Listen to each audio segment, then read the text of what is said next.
এ আমার কলিজার টুকরা মাদারীপুরের বাজানরা ইলিয়াসুর রহমান জিহাদির কথা, এই যে হাসো, এই যে কান্দা, এই যোগ্যতা আল্লাহ সব বক্তার ভিতরে দেয় না বাবা, একমাত্র আমার মধ্যে আল্লাহ কেন আমার মতো কিছু কিছু বক্তার মধ্যে দিছে জানুনি?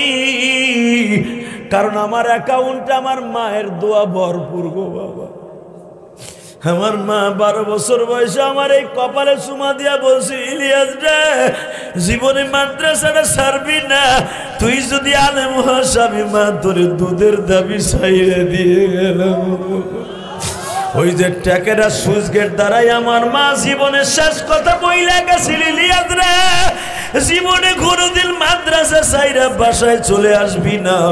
আর একটা কথা বলি বাবা, তুই আর আমারে আইয়া পাবি না।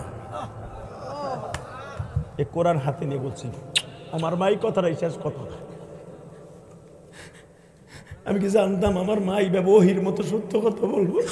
তাহলে আমি যাইতাম না মাদ্রাসায়, কসম আমি মাদ্রাসায় যাইতাম না। আমার মা আমারে কয়, তোর আব্বাই আমারে মারে, তুইও মারুস, তোরে মাদ্রাসায় যাইতে কই দেখে তুই আমারে লাত্তি দেস, তোর আব্বা আমারে পিডায়, তোর পোলা মাদ্রাসায় যায় না কে, ঘরে রাখোস কে, পলায় পলায় খাওয়াস কে, আজকেও তোর আব্বা আমারে মারছে, যা আমি তোকে সামনে থেকে অনেক দূরে চলে যাব, অনেক দূরে চলে যাব, অনেক দূরে চলে যাব, অনেক দূরে চলে যাব।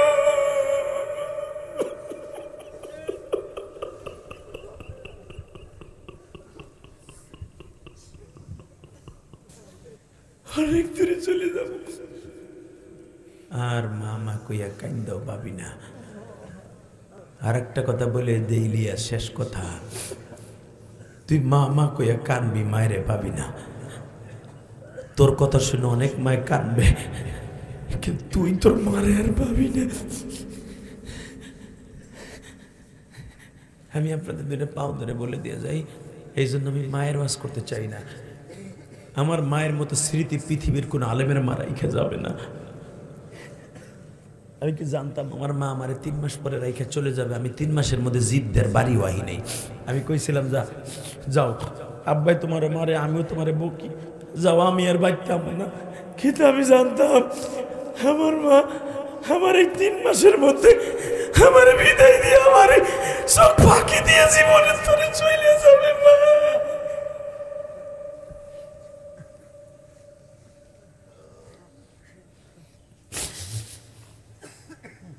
আমার মায়ে মইরা গেছে,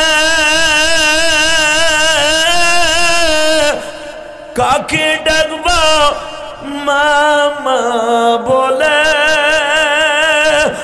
মামা হোসে কত কষ্ট করছেন মা।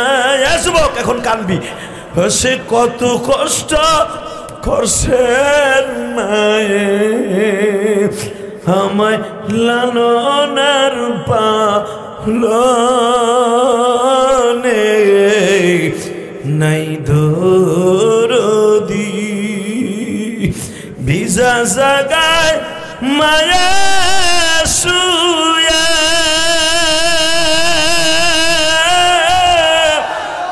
শুকনা জাগায় আমায় রেখে মামা, ওরে কেমন আছো ওই কবরে, কেমন আছো ওই কবরে, বলে দিবে কে? আল্লাহ তুমি মাইর না গো দুঃখিনী মায়ের।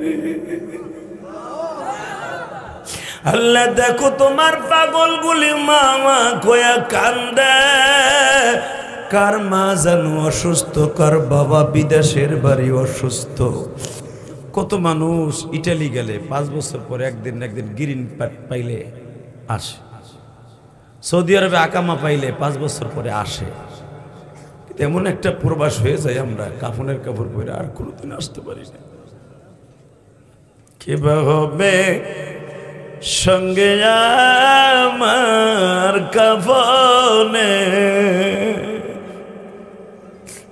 কে বা হবে সঙ্গে আমার মরণে, কে বা হবে সঙ্গে আমার কবরে। আল্লাহকে ডাক দেন তো একটা। আমি যখন বলবো কে বা হবে সঙ্গে আমার কবরে, আপনি আল্লাহরে বানান না, আল্লাহ বলবেন কে বা হবে সঙ্গে আমার কবরে। যারা আল্লাহ বলছেন ঠিকই আল্লাহ হবে, আর যারা কিছুই বলেন নাই তাকে কপালে জুতার বাড়ি হবে।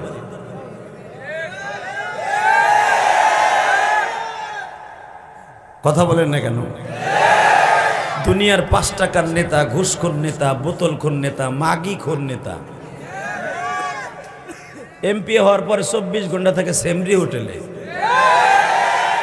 হ্যাঁ, একটা অর্ডার পালন করার লেগে পাগল হয়ে যাস যুবক। ও মালের আশায়, মৌলার কাছেও মাল আছে। সে মাল হলো 6666 তালা বিযুক্ত একটা জান্নাত। ওই জান্নাত পাওয়ার আশা আছে না নাই? আছে। আমি যখন বলবো তুমি আল্লাহকে এত জোরে চোখটা বন্ধ করবা, চাবা না, চাইলে শয়তান ধোকা দিয়ে মুখে হাসি আনবে। তোরা দুইটা এক জায়গায় বসিস কে? ফারাক তোকে শয়তানে কুরুত দিতেছে, হাসি কে মুখে? ভয় নাই মরণের? তোর মতো কত পুরুষ আমার গ্রামেরই কয়েকটা ছেলে এই যে রাগ দিন মানে ইটালি যাওয়ার সময় লিবিয়ার থেকে মরে গেছে গা, বিয়ে করে থুয়ে গেছে ছোট্ট ছোট্ট একটা বাচ্চা, লাত্তি উষ্টা খাইতেছে, বাপ সাগরে খাইয়ে লেছে। কিসের বাহাদুরি দেয় সেই যুবক?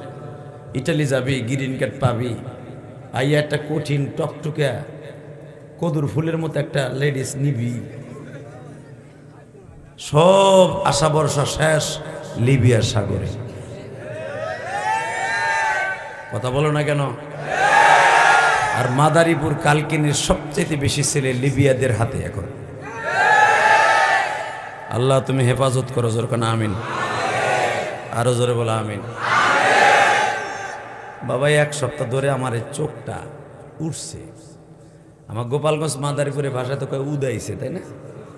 সহজে বুঝবেন তাই কই উদাইছে উদাইছে। এর লেগে মাঝে মাঝে এইটা একটু পড়মু, আবার তোরা ভাবিস না একটু নায়ক নায়ক ভাবদা হয়ে গেছে। এবার কোশ্চেনের লেগে আগাইতে চলে মুকদ্দারের জবাব দিলাম যে এটা কির লেগে আমি পড়তাছি। এই ছাতা আমি আজও বন্ধ করি নাই, চোখের পাওয়ারও কমে নাই, ইনশাল্লাহ চশমাও লাগাই নেই। বয়স যদিও 50 হয়ে গেছে, আলহামদুলিল্লাহ বলেন। আমার চোখটা পাইবেন না 50। 1999 সালে দাওরা পড়ছি, 2002 সালে ইফতা পড়ছি। শুধু আপনাদের 2টা পাও ধরে বলে দিয়ে যাই, রাজোরার ট্যাকের হাট মাদারীপুর মস্তাপুর বেশি দূরে না। আমার বাড়ি কিন্তু ট্যাকের হাট, যদিও ট্যাকের হাট গোপালগঞ্জের মধ্যে পড়ছে। ওই পার গোপালগঞ্জ, এইবার রাজোর মাদারীপুর, মাঝখানে খালি একটা নদী, একটা রোড মাঝখানে, ঠিক না বেঠিক? বর্তমানে আর ওই এমপিগিরি কেতানের টাইম নেই। এবার যারা সংসদে যাবে কমপক্ষে কামেল পাস, নয় দাওরা হাদিস পাস, নাহলে মাস্টার্স পাস, বাধ্যতামূলক এইচএসসি পাস অর্থাৎ আইএ পাস হতেই হবে, জামানত বাদ।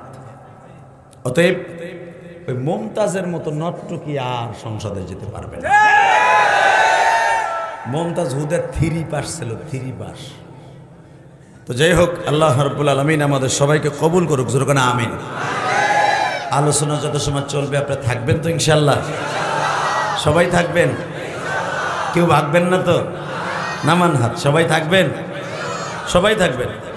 আল্লাহকে হাত উঠাই দেখান তো কে কে ভাগবেন।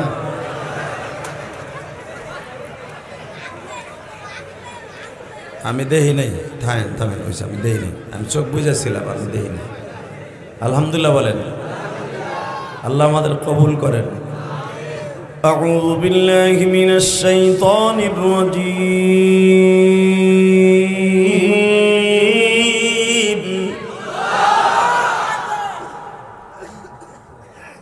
بسم الله الرحمن الرحيم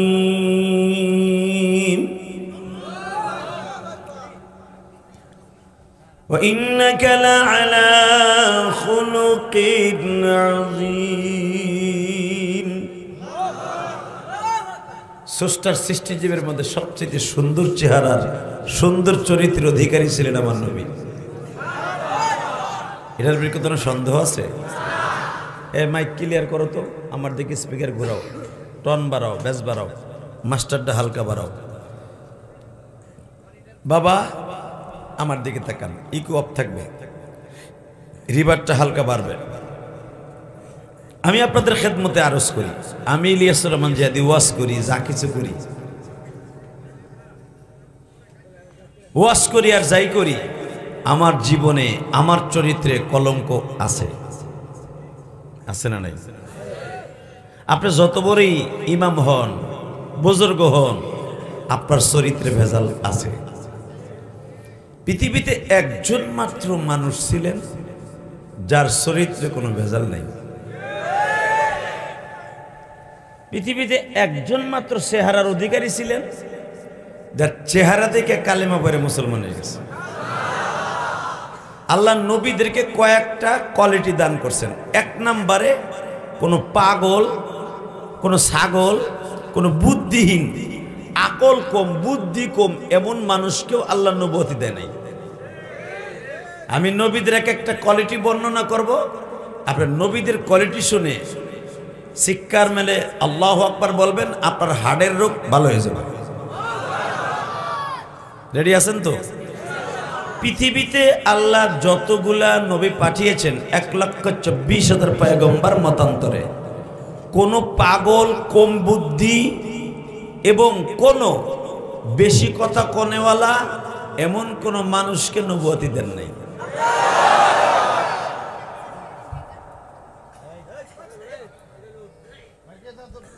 না না না, ওরা বাইর করে দিবেন কেন? আপনি একটা কাজ করেন, আপনার পিছনে এই লাম্বাটারে একটু নেন, দুইটারে দুই প্রদেশে ফেলেন, আদম আর হাওয়ার মতো। 300 বছর হইলে বইয়ে থাকুক, মারহাবা বলেন। তারপরে তো দুই কানাই রয়েছে, ওইটা না, ওইটা না, ওই যে আর একটা ব্যাটারি যে পিছনে চাচার সামনে, ও থাক, ও ভদ্র ছেলে আলহামদুলিল্লাহ বলেন, আর চেহারাই বলে ভদ্র। এইটা একটু বেখাউস, তুই পিছনে দিক চাবি না, আমার দিক চাবি তো চাবি, তাহলে বোতল মারবো তোরে আজকে। তুই ডিস্টার্ব করে লেলে বেটা 5টা মিনিট আমার নষ্ট করলি। আল্লাহ আমাদের হেফাজত করুক, জোর কানা আমিন, আরো জোর কানা আমিন। বাবা ক্ষমতার মালিক কে? রেজাকের মালিক। কেউ যেটা পারে না পারে কে? কেউ যেটা বোঝে না বোঝে কে? কেউ যেটা চেষ্টার পরও ফেল করে, তিনি ফেল করেন না, উনি কে? উনি বলেন, আমি দুনিয়ায় কোনো পাগল, কোনো কম বুদ্ধি এবং কোন গরিবের ঘরে আমি কোনো নবী পাঠাই নাই। এখন আপনি প্রশ্ন আসতে পারে, তা আমার নবীও তো গরিব আছিল। তুমি চান্দু চাচা জানোই না যে আমার নবীর কত সম্পদ আছিল? আস্তে কথা কইলে লুল হইয়া মরবি। আমার নবীর যে কত সম্পদ আছিল, খালি শুনছেন নবী 70 তালি দিয়ে জামা গায়ে দিছে, টাটকা ফরমালিন যুক্ত মিথ্যা কথা। তার নবীর আল্লাহ এমন সুরাতের রাস্তা দিয়ে হাঁটায় নাই, ইহুদিরা দেখে কবে দেও না, এ বলে নবী জামা পিছনে দিয়েছে, এরা লুঙ্গি হইয়া পড়ছে, ময়লা না। আমার নবী বুখারীতে আসছে কিতাবুল লিবাস, আনাস ইবনে মালিক বলেন, রাসূল গ্রীষ্মকালে অর্থাৎ শীতকালে নবীর গায়ে 200 উট বিক্রি করে একটা জুব্বা থাকতো। 200 উট এই জামানায় প্লাস মাইনাস করে দেখা গেছে 200 উটির দাম অন্তত 10 কোটি টাকা। হ্যাঁ সুবহানাল্লাহ, বোর কাছে যে কইও। সৌদি আরব 1 বোতল মাম পানির দাম পড়ে বাংলাদেশে, ওই দেশে যদি 1 রিয়াল হয় বাংলাদেশের পরে 33, আর বাংলাদেশে আধা লিটার পানির দাম হলো 15 টাকা, আর সৌদি আরব কত? 33 থেকে এখন 35 টাকা। তাহলে আধা লিটার একই, এই বোতলটা দেখেন, এই বোতলের দাম বাংলাদেশে 15 বা 20 টাকা, আর সৌদি আরব হলো প্রায় 40 টাকার কাছাকাছি। এখন যদি কেউ চিন্তা করে 40 টাকা দিয়ে আধা লিটার পানি কেমন দূর খামু না, শীতই হয়ে থাকে যে জমজমি খামু নেই, কথা কন না কেন? অথবা হোটেলের ভিতরে যে দমকল ছাড়লে পানি পরে ওটা খায়, 3 দিন খাবেন, পরের দিন পেটের ব্যথায় কিডনি বাদ হয়ে যাবে। সৌদি আরবের লাইনের পানি খাওয়া যায় না। বাজান এবার আমার দিকে তাকান, সৌদি আরবের উটের দাম যদি 10 কোটি টাকা খরচ করে আমার নবী একটা পাঞ্জাবি বানায়, বাবা বুঝিয়েলেন আমার নবী ওই পাঞ্জাবিটা গায়ে দিয়ে যখন যুদ্ধের মাঠে যাইতো, বেঈমানগুলো একজন আর একজনের কানাঘষি করে বলতো, তোমরা না বলছো মোহাম্মদ ফকির?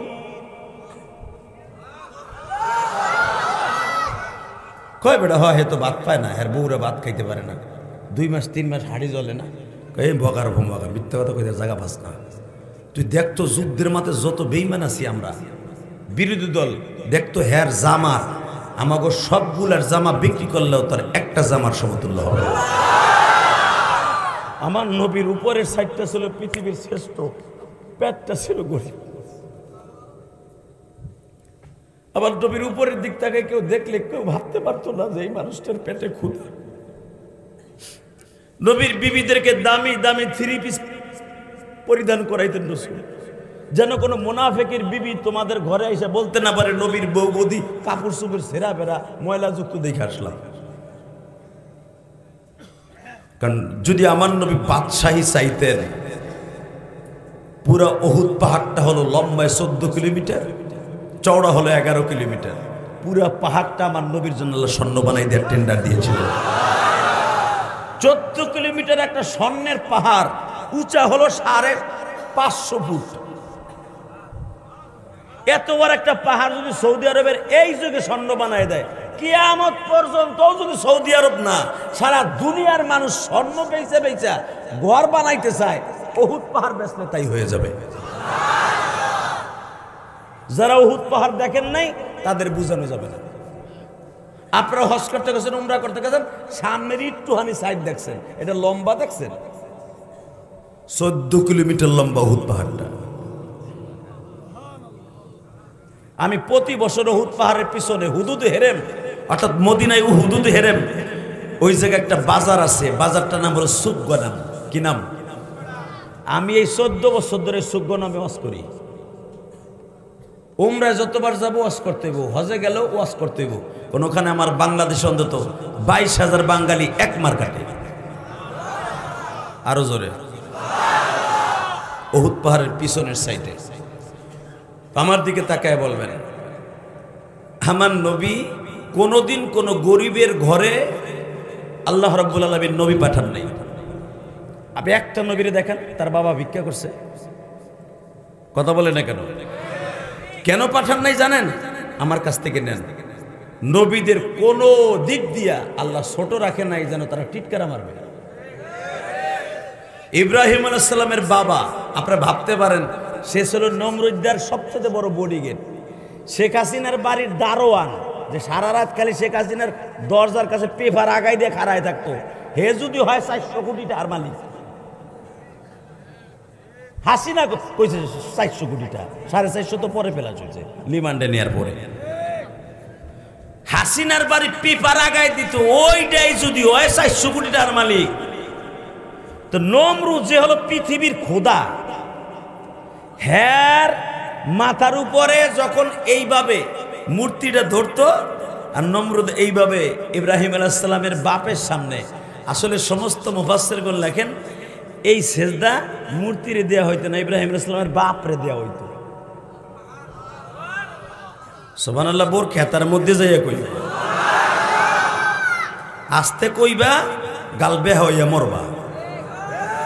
কারণ সুবহানাল্লাহ কার প্রশংসা? আলহামদুলিল্লাহ কার প্রশংসা? শেখ হাসিনা খালেদের প্রশংসা, ওই মালিকের প্রশংসা করতে যে কিপটামি করো কা ও সান্দু চাচা এলাকায় তো মাতবাড়ি সর্দরি ওলা সাইড দেওয়ালে চাচা ইটালি যদি থাকে ওর কোদনিতে বাবা লুঙ্গি ফ্যাত ফ্যাত করে কথা কর না কেন এখন ইটালির পোলা বাড়াইয়া ফ্যাত ফ্যাত আর বেল নাই প্রত্যেক ঘরে 2-4 জন ইটালি আছে সেতে কি মানে ওর ভাইও পিঠে থায় মনে হয় মারহাবা বলেন আমার সাইড দেবাই থাই ইটালি হে মিয়া ওই মুকশিদপুর গ্রামের ভিতরে যতগুলো ইটালিয়ান আছে ওরা যা কামায় আমিও 1 মাসে কামাই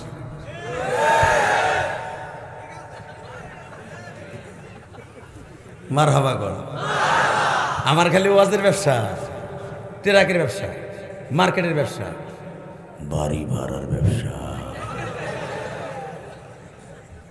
আল্লাহ শুকর আলহামদুলিল্লাহ বলতে পারলেন না ওই আলেম ওলামা মিলাদ পড়াই খাইবো আর ইমামতি করে 4000 টাকা করে খাইবো ওই ইটালির বাপ বুঝি আপনারা এখন মিলাদ পরে আবার এত বাহাদুরি দেখান কে বাবা আপনার এই মিলাদের দাওয়াত দিস তা এটা খাবো না ওটা খাবো না খাবেন কি খান তো ভিক্ষা কইরা আমি বলবো আল্লাহ দুনিয়ার সব আলেম ওলামাকে আপনি কোটিপতি বানিয়ে দেন পুরো ফাসেক ফুজ্জারের সাথে আলেম ওলামাকে আল্লাহ কখনো যেন অ্যাডজাস্ট করে ফকিন্নির পোলা আগে বাপ পাক খেতে ধান খেতে পায়খানা করতো পোলায় বিদেশ যাইয়া টাইস করে বাড়িতে মা বাপরে পায়খানা করায় এখন আর বাপের গৌরবে মানুষ টিকতে পারে না আছে না নাই হালাকি ওর বাপ 4 বছর আগেও পাট খেতে লুঙ্গি উঁচু করে ঠ্যাং উঁচু করে পায়খানা করছে খবরদার আল্লাহ অহংকার পছন্দ করেন আলহামদুলিল্লাহ বলেন আমি আল্লাহ শুকর গর্বের সাথে বলতে পারি আল্লাহ আমাকে যা দান করছেন আল্লাহ শুকর এটা যদি আমার থানার ভিতরে কেউ দান করতো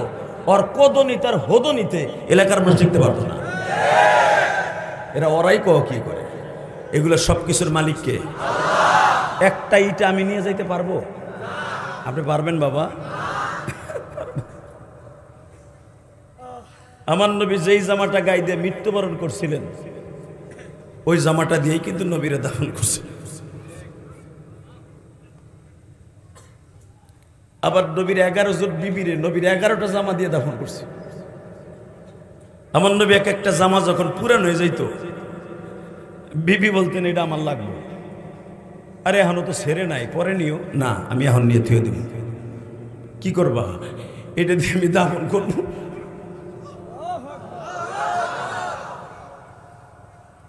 নবীর জীবনের এই জামাগুলা স্ত্রীরা হাদিয়া নেয়ার সিস্টেম চালু করছে মা খাদিজা বাংলাদেশের এক কুলাঙ্গার বক্তা এলেম নাই কালাম নাই কি করব নিজেও জানে না মা খাদিজারে কি কয় জানেন কয় হে জীবনে এক তো নামাজও পড়ে নাই পর্দাও দেয় নাই জাকাতও দেয় নাই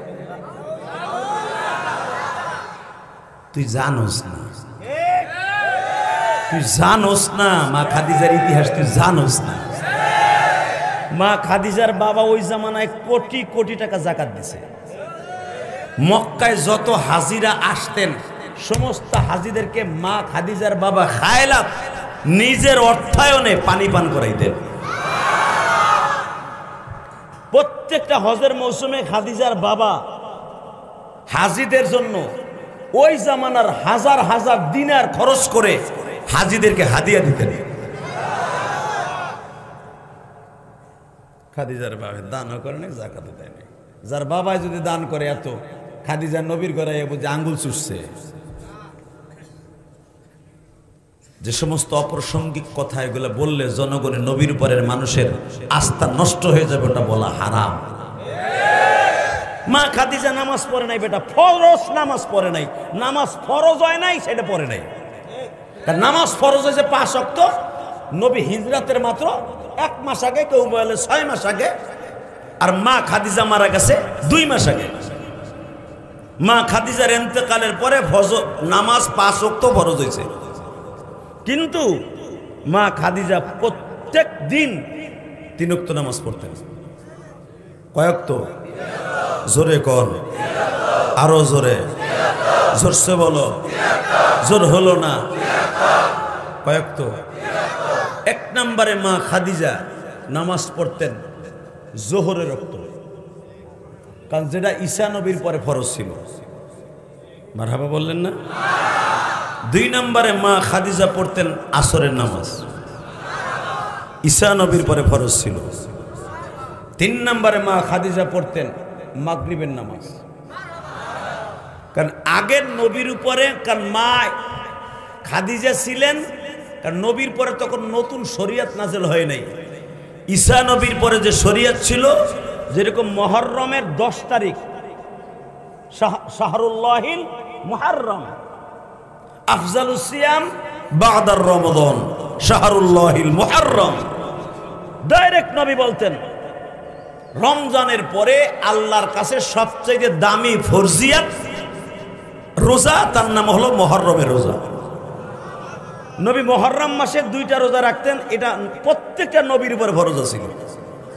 আমার নবীর পরে ফরজ ছিল, তো নবীর পরে যদি ফরজ থাকে, মা খাদিজার পরে যদি নফল ছিল, তা রোজা রাখে নাই মানে?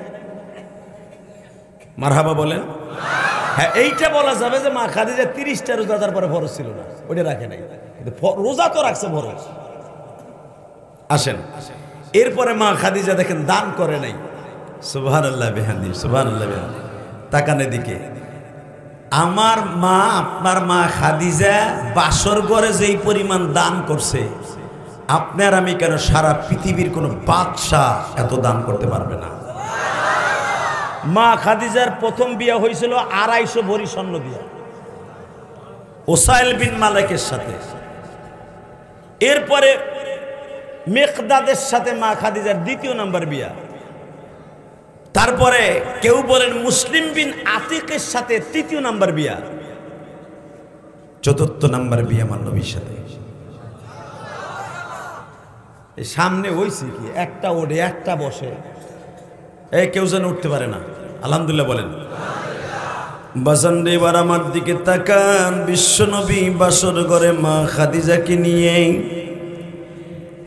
কলিজার বাজানরা রে, নবী যখন 25 বছরের যুবক, মা খাদিজা 40 বছরের বৃদ্ধা মা। 40 বছর বয়সে আমাদের এই যুগের কোন মহিলার কিছু থাকে? বাতাস বন্ধ করে কারে বাতাস দিচ্ছে? এই বেটা জোর নাই নাকি? নাহলে আর একটা ব্যাটারি পাল্টা। হে বাজারের দিকে তাকান, মা খাদিজা বাসর ঘরে যখন যায়, তখন কেউ বলেন 45 বছর, কেউ বলেন 41 বছর 8 মাস 10 দিন, অর্থাৎ 42 বছর। নবীর বয়স 25, কত? মা খাদিজা যখন বাসর ঘরে যায় গো বাবা, আমার নবী বললেন, খাদিজা রে, আমি আপনার বাড়ি অনেক বছর ছাগল চড়াইলাম, আপনার ব্যবসা দেখাশোনা করলাম, আপনারে এত ভালোবাসলাম, আপনি আমারে কত পাক করে খাওয়াইলেন, কত ভালোবাসা দিলেন, আমি আপনারে বিবাহ করব আমি কোনোদিনও বুঝতে পারি নাই। কিন্তু আমার বিবাহ করে যদি আপনি মনে মনে ভাবেন আমার থেকে আপনি অনেক কিছু আশা করেন, আসলে আমার কাছে দিবার মতো কিছুই নাই, আছে শুধু মাওলার ভালোবাসা, দিতে পারি তাই। এবার মা খাদিজা আমার নবীর এমনি বিয়ে করে নাই। এই পৃথিবীতে যদি কোন যুবক তার বাড়িওয়ালির বিয়ে করে, পোলা পানে কইব, ওই বেটা তুই এই বাড়ি কাজের ছেলে ছেলে, তুই বিটির বিয়ে করলি, বুড়া বিটির বিয়ে করলি, 5 তলা বাড়ি দেখে, ওই যে প্রিন্স মামুন আর লাইলা। বাবা কেসটা গুলা লাভ দিয়েছে কি, সহজে বুঝাই দিলাম তো। এই সেরা বিয়ে করছে করছে নবীর সুন্নাত আদায় করছিল, এমন কথা কইছে মার বলা যায়। এই বেটা ঘিন নাই শরীরে সাইরা দিতে বাধ্য হয়েছে, কথা কর না কে? হে মুসলমানের পোলা, মনে রাখো নবীর অর্ধেক বয়স, নবীর দুই ভাগ বয়স, মা খাদিজার অর্ধেক বয়স, কোথায় 25 আর কোথায় 45, কথা কন না কেন? এই নবীটার যখন বিয়ে করলেন আমার কলিজার টুকরা, জানেন নবীকে মক্কার সমস্ত বেঈমান গুলাও এরকম কইছিল, বিড়ি তালাশ করে পাইছে, এটা কেসটা পোলার বিয়ে করছে, এরা আডুর বয়স, আর আডুর বয়স করছর শিল্পপতির পোলারে করতে কামে লাগতো, করছে তো করছে, বাপ নাই মা নাই, থাকছে চাচার বাড়িতে, চাচার আদর পায়ে খাইছে না খাইছে, কোনো আদর মাদর কোনো সমাজের দাম নাই, এমন একটা মহিলা এমন একটা ছেলের বিয়ে করল। মা খাদিজা বাধ্য হয়ে একটা কথা বলছিলেন, আমি যদি একটা গরিবের বিয়ে করে থাকি, আপনারা কইতেছেন তার সম্পদ সম্পর্কে আপনাদের জানা আছে?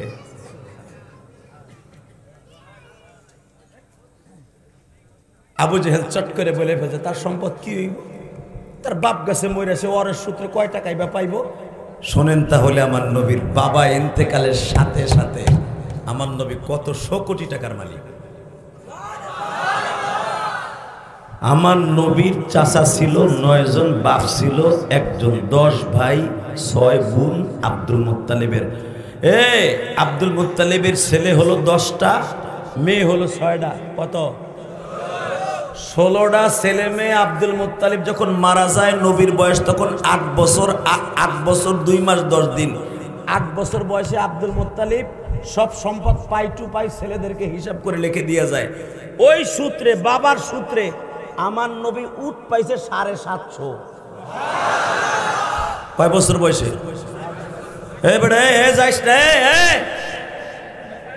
তুই 2 দিন পর ইটালি যাওয়ার নিয়ত করছো, যাইতে পারবি না কিন্তু দোয়া লয়ে যা, টাকা নেই দিকে। 750 উটের মালিক 8 বছর বয়সে। নবীর যুগের একটা উটের মূল্য এই জামানায় যদি আপনার তুলনা করা হয় 1 কোটি টাকার কাছাকাছি। হিসাব করেন আমার নবী কত 100 কোটি টাকার মালিক ছিলেন। আরো জোরে কর। এইটা পাইছে উট। নবীর যে দাদার বাড়ি এখন হাজিরা যেটা দেখেন মাউলুদুন নবী, যেই ঘরে নবী জন্ম নিছে, এই বাড়িটা নবীর দাদা নবীর নামে দলিল করে দিছে। হুজুরের 9 জন চাচার বাড়ি 9 জায়গায় ছিল। সে আবু তালেবের বাড়ি ছিল, আবু লাহাবের বাড়ি জাবালে কোবায়েসের ঢালুতে ছিল। এদিকে আমার দিক তাকাবেন, এখন চোখের পানি ফেলবেন। কার সামনে কি বলতেছেন? কোন পাগল ছাগল কাল্লা নবীগিরি দেয় নাই। জোরে জোরে জোরে জোরে জোরে জোরে। এখন আমার ওই নবীর যদি বাংলার জমিনে কেউ গালি দেয়, নবীকে চরিত্রহীন বলে গালি দেয়, নবীর চরিত্রে কলঙ্ক দেয়, আমার এই নবীর যদি ইন্ডিকেট করে কেউ কথা কয়, ওরে সাগায় কুবায় মাইরে ফেলবো, সাগায় কুবায় মাইরে ফেলবো, ওরে সাগায় নাই করে দিব।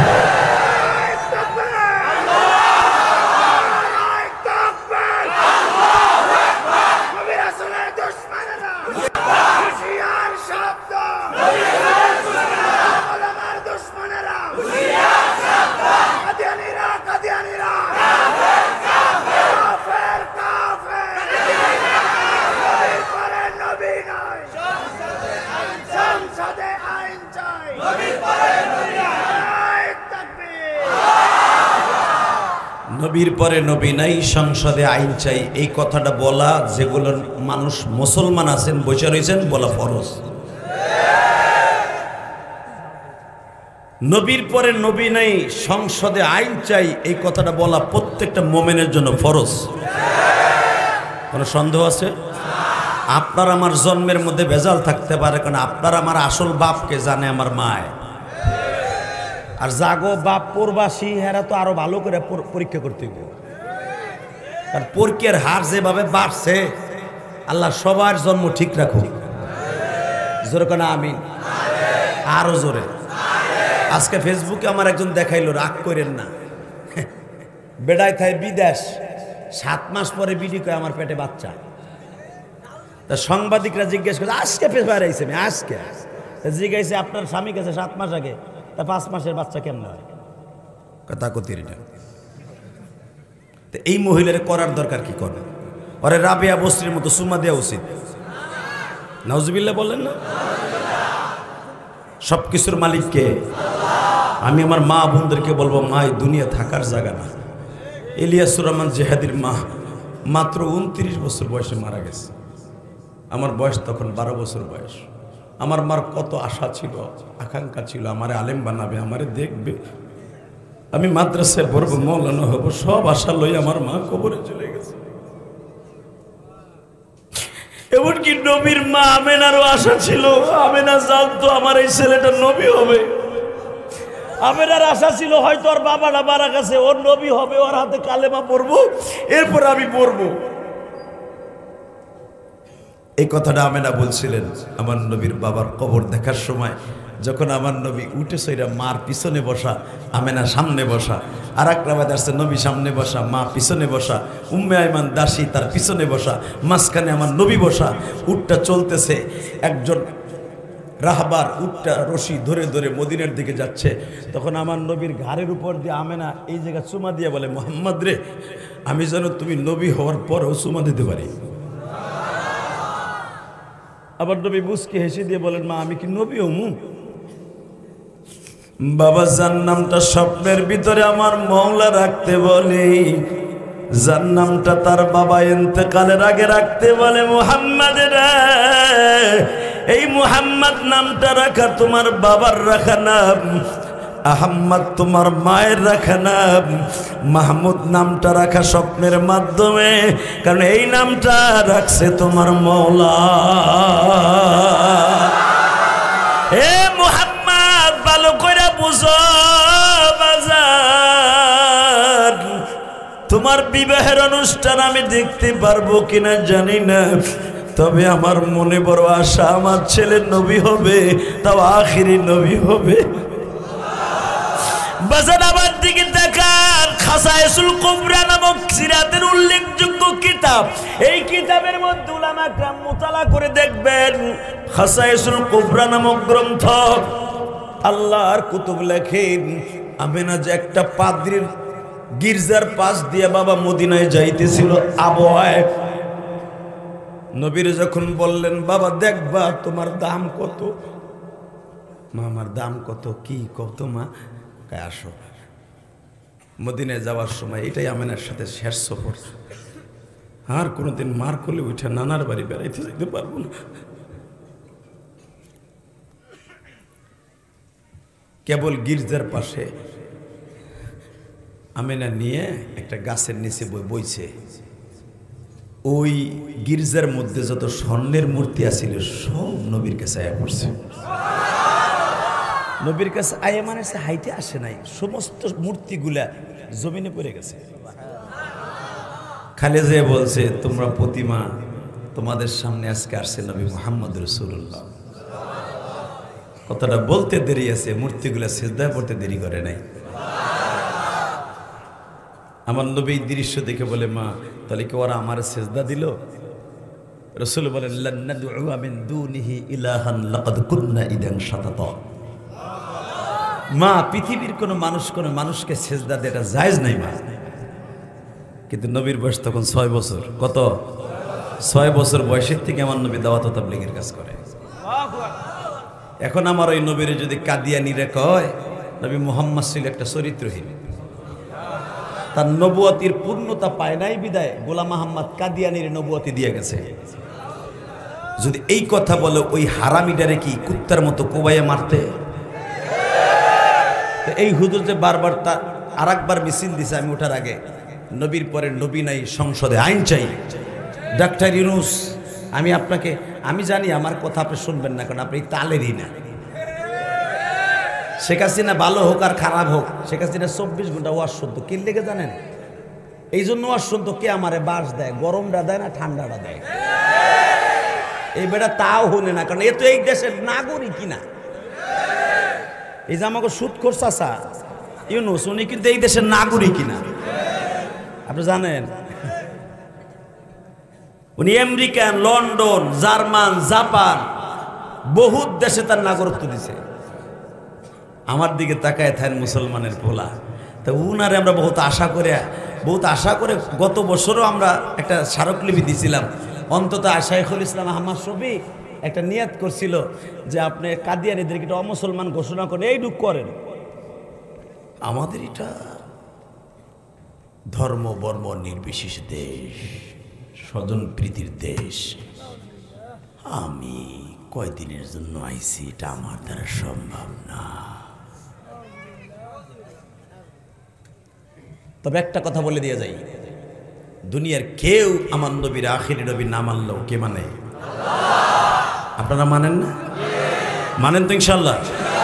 তাই এবার একটা আওয়াজ হবে, আমার সাথে তাকবীর। রেডি? লিল্লাহে তাকবীর, দিন ইসলাম, দিন ইসলাম, আল কোরআনের আলো, সংসদে জ্বলো,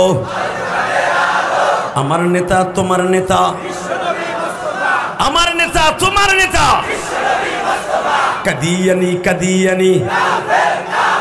একশো আসা সাপ গাইতে আখ করে জিমাইতেছে, মনে মনে ভাবতেছে বাদাম দিলে খাইতাম না, এগুলো করতে সুবিধা লাগতেছে না। আমি না বলছি এটা বলা ফরজ। কাদিয়ানি কাদিয়ানি, কাফের কাফের, সংসদে আইন চাই, নবীর পরে নবী নাই, আবার নবীর পরে নবী নাই, কাদিয়ানি কাদিয়ানি। ইনশাআল্লাহ চাচা যদিও চাচির চিন্তা একটু ঘুমাইছিল গেছে গা, এর লেগে আমি এই কামটা করছি। ইনশাআল্লাহ বলেন লিল্লাহে তাকবীর, লিল্লাহে তাকবীর। এবার রেডি আছেন তো? আমার নবীর মা নবীর নিয়ে মদিনা আবার রওনা দিলেন। কিছুদূর যাইবার পরে দেহে নবীর উটে বেড়া ছাগলে দুম্বাই দেখা সব ঘাস খাওয়া বাদ দিয়ে বয়ে দিছে। আমেনা কইতেছে, দেখো বাবা, যেইভাবে পিপিলিকার মতো ভেড়া বকরি তোমার দিকে আসতেছে দেখার লেগে, তুমি কি এরপরেও ভাবো যে তুমি নবী হইবে না? বাজান এবার দিলটা নরম করে আমার মওলারে দেখায় দিবেন গো বাবা। পৃথিবীতে যত মানুষ আল্লাহ বানিয়েছে, নবীর মতো এত সুন্দর কাউরে বানায় নাই। ওয়া ইন্নাকা লাআলা খুলুকিন আযীম।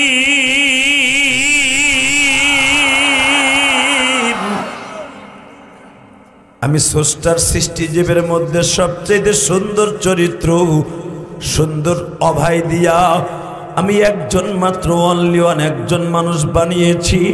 সে হলো আমার কলিজার নবী, জানের নবী, নবী মুহাম্মাদুর সাল্লাল্লাহু আলাইহি ওয়াসাল্লাম।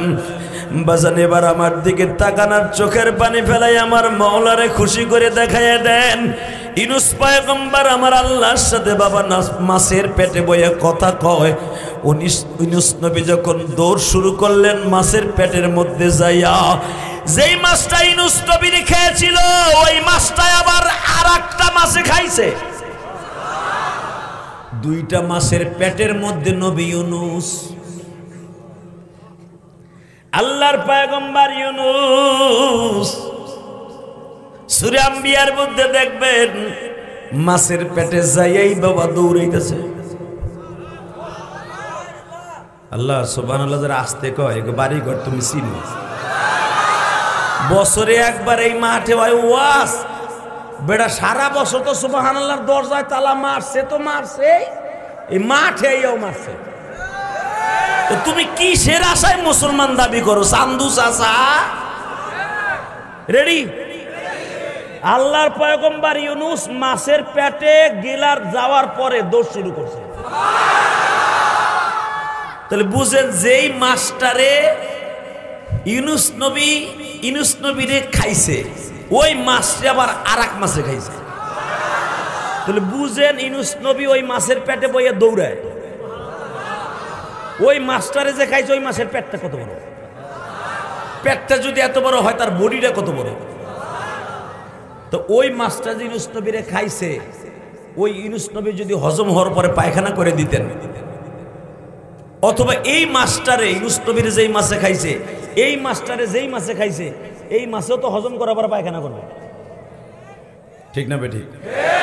হয়তো ওই মাছটা হজম হয় নাই, ওই মাছটা ওরে ছেড়ে দিছে, উগরাই ফেলে দিছে, এখন কানবেন।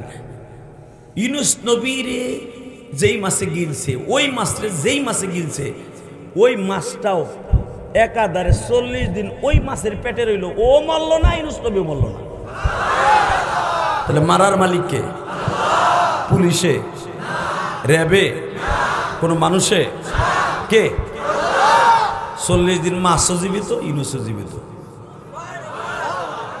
ইউনূস আলাইহিস সালামরে যেই মাছে গিনছে, ওই মাছরে যেই মাছে গিনছে, যখন আস্তে করে উটকি মেরে ফেলাই দিছে, যা তোরে বাঁচাই দিলাম, কারণ তুই আমার পেটে আসার পর আমি তোর হজম করতে পারলাম না। দেখবেন যার পেটের মধ্যে হজম শক্তি কমে যায়, ঘন ঘন বমি হয়, তাহলে বোঝা যাবে তার কিডনিতে সমস্যা, হজম শক্তি কমে গেছে।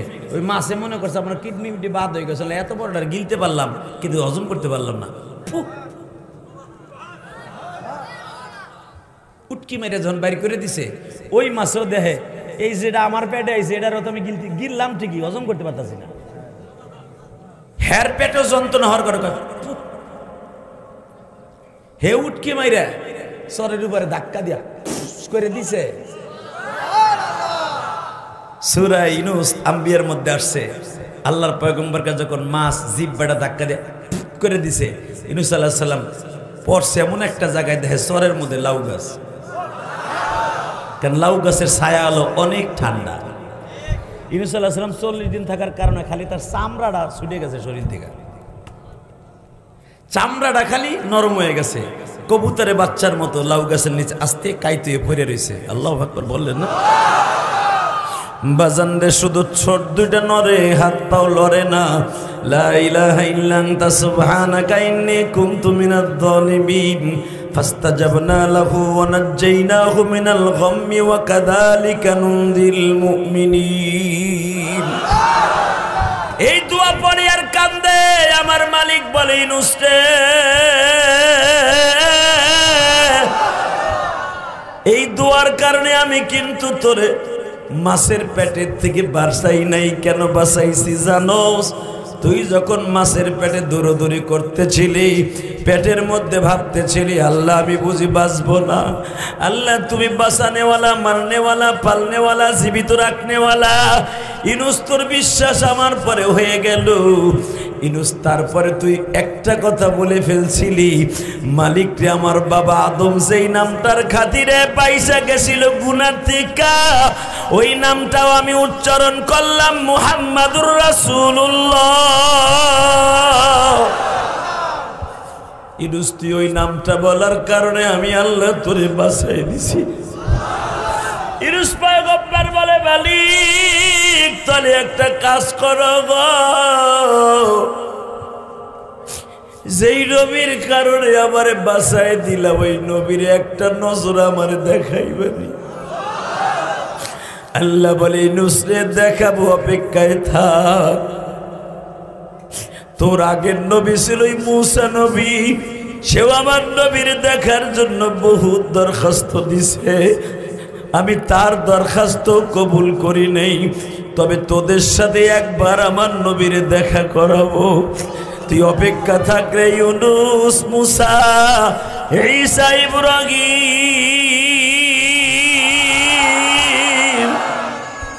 বাজান যেই নবীর দেখার জন্য দুনিয়ার সব নবী পাগল ছিল, যেই নবীর উম্মত হওয়ার জন্য দুনিয়ার সব নবী পাগল, আমার ওই নবীর যদি বাংলার জমিনে কেউ কটূক্তিমূলক কথা কয়, ওরে এই দুনিয়ায় বাঁচায় রাখবো না। আল্লাহ ওই নবীরে কবে দেখাইবা, কবে দেখাইবা? হঠাৎ করে মূসা আলাইহিস সালামের যন্ত্রণায় রব্বে কারিম বলতে বাধ্য হইলেন, এ মূসা রেডি হ, আজকে তোর সাথে আমার নবীর দেখা হইব। ইউনূস আজকে তোর সাথে আমার নবীর দেখা হইব। ইদ্রিস আজকে তোর আমার নবীর সাথে তোর চতুর্থ আসমানে দেখা হইব। নূহ আজকে তোমার সাথে প্রথম আসমানে আদম আলাইহিস সালামের সাথে দেখা হইব। তোমরা তো সব নবী আমার আসমানে আছো, সব নবীর সাথে আজকে দেখা হইব। কষ্ট হইতেছে? আর 5 থেকে 7 মিনিট কথা বল। কয় ঘন্টা?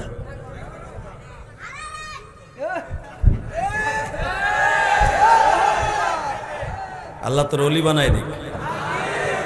তবু তো বলছিস তুই, এই না, এই আস্তে আস্তে দেন, আপনার কষ্ট হবে। আলহামদুলিল্লাহ বলেন, কষ্ট হবে না তো? আল্লাহ আমার ভাইদেরকে আপনি ওলি বানাই দেন। নবীরা নবীরে দেখতে চায়, আর আমরা নবীর কথা শুই নাও ঘুমাহে, নবীর কথা শুই নাও আলিমুল আমার টিটকারা মারি। হুজুর গো খাইয়ে কাম নাই, খালি কোনো কোনো মাথার উপর ডাক দেয়, নবীর পরে নবী নাই, সংসদে আইন চাই। আজও পর্যন্ত তো পাশ হইল না, এগুলো চিল্লাই কোনো লাভ হইব? এরকম কয় না? তোর কপালে জুতার বাড়ি বেড়ে হারামি। ওক বানাও কেটে তো তোর দায়িত্ব না, তোর দায়িত্ব হলো মাদারীপুর যাইয়া পুরা বাইঙ্গে ছুড়ে ফেলা। লাউর দাম কমাবে, টাকি মাছের দাম কমাবে, মরিচের দাম কমাবে এই জন্য না, নবীর দাম বাড়াবে এই জন্য যেতে হবে। উলামা একরাম তোরে ডাক দেয় বেড়া লাউর দাম আর কাঁচা মরিচের দাম বাড়াবার কমাবার জন্য নয়, আমার নবীর ইজ্জত বাড়াবার জন্য। আমার নবীর ইজ্জত নিয়ে যদি কেউ সিনেমিনি খেলে, ওর বেঁচে থাকার কোনো অধিকার নাই। মাদারীপুরের মুসলমান এই প্রস্তাবে কে কে রাজি আছে? আল্লাহকে তো হাত দেখায় না। শুধু এবার আমার দিকে তাকাবার, কোনো দিকে তাকাবার। এই ইদ্রিস, আজকে তোকে দোয়া কবুল। মুসা পয়গম্বর অপেক্ষায় আছে, নবী আসতেছে। কখন আমার আসমানে আসবে? যখনই নবীর আসমানে আসছে, মুসা আলাইহিস সালামের নবী পয়গম্বরের আসমানে আসছে, মুসা পয়গম্বর আল্লাহর সাথে টেলিফোনে কথা কয়, আল্লাহ তোমারে দেখার লাগে বহু চেষ্টা করছিলাম, কিন্তু তুমি আমার লগে দেখা দিলে না, জিদ করলা না, রাগ করলা না, কি করলা জানি না, খালি কইসলাম তারানি দেখার চোখ তো নাই। কিন্তু আমি তখন কইছিলাম, তোমারে কি চর্ম চোখ দিয়া দুনিয়ার কোনো মানুষ দেখতে পারবে মৃত্যুর পর ছাড়া? তখন তুমি কইছিলে একজন মানুষ দেখতে পারবে, সে হলো নবী মুহাম্মদ রাসূলুল্লাহ। তো এই মানুষটা আমার আসমানে আসতেছে, আমি কিভাবে আপ্যায়ন করলে তুমি খুশি হইবা? মুসা, কিছু কিছু জিনিস আছে এগুলো বইলা দিতে হয় না, নিজের থেকে অর্জন করতে হয়। আমার নবী তোর আসমানে আসবে অতিথি হইয়া, তুই তারে কি দিয়ে খুশি করবি তুই ভালো জানিস। এবার কানবেন, আপনিও মুসা নবীর গাড়িতে জান্নাতে যাবেন। বেজন্ডে মুসা পয়গম্বর আমার নবীর আসমানে, মুসা নবীর আসমানে আমার নবী দাঁড়িয়ে আছে। এ মাদারীপুরের কালকিনির বাইরা, ডাসারের বাইরা, যখনই আমার নবী মুসা নবীর আসমানে বাজান দাঁড়িয়ে সালাম দিয়ে দিলে, সালাম দিতে দেরি আছে, দেখেন আমার নবীর মধ্যে কোনো অহংকার নাই। মুসা পয়গম্বর দেখে নবীর সাথে দেখা করানোর লাইগা আমাদেরকে জান্নাতের পোশাক মওলায় পড়াইছে। এই পর্যন্ত হাজার হাজার বছর আমরা কবরে আসছি, আসমানে জান্নাতের মেহমান হইছি, জান্নাতের পোশাক আল্লাহ আজও পর্যন্ত আমাদেরকে পড়ায় নাই। নবী আসবে এই জন্য আমাদেরকে জান্নাতের পোশাক আজকে পরিধান করাইছে নবীর খাতিরে। কিন্তু দুঃখের বিষয়, আমাদেরকে জান্নাতের পোশাক পরাইছে, নবী মুহাম্মাদের গায়ে দেখি ছেঁড়া জামা। নবী মুহাম্মাদের এই বগলের নিচ দিয়ে জামাটা ছিদ্র, হাতার কাছ দিয়ে রক্তের দাগ দেখা যায় গো।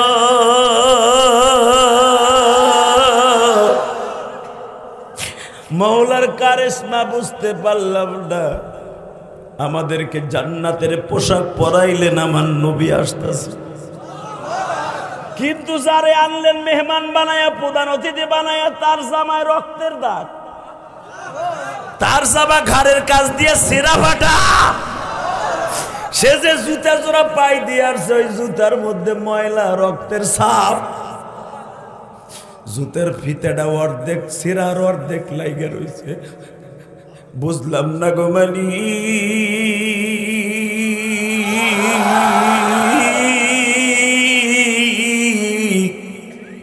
তোমার খেলা এই জগতে, তোমার খেলা এই জগতে সবাই বুঝে না।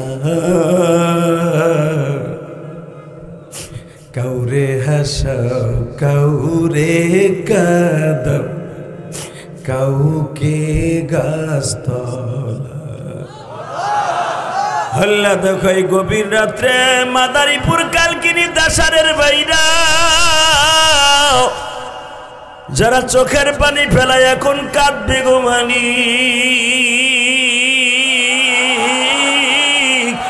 এদের মধ্যে কার যেন জনম দুঃখিনী মা নাই গো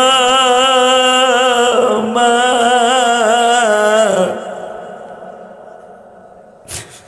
আমার নবী সারাটা জীবন মা মা বলে কাঁদলো, বাবার কবরটা দেখতে যাও মা মা বলে কান্দে। আল্লাহ কালকিনির দিকে তাকাও, আবার দাড়ি বাঁকা বাজারটা অঝরা কাঁদতাছে। আরে এমন একদিন ছিল টাকা ছিল না মা ছিল, পয়সা ছিল না মা ছিল। আজকে টাকা আছে পয়সা আছে, আগে বেড়ার ঘরে থাকতো টিনের ঘরে থাকতো, শীতের মৌসুমে ভালো পোশাক ছিল না কিন্তু মা ছিল। আজকে সবই আছে, জনম দুঃখিনী মা নাই গো মা মা বাবা।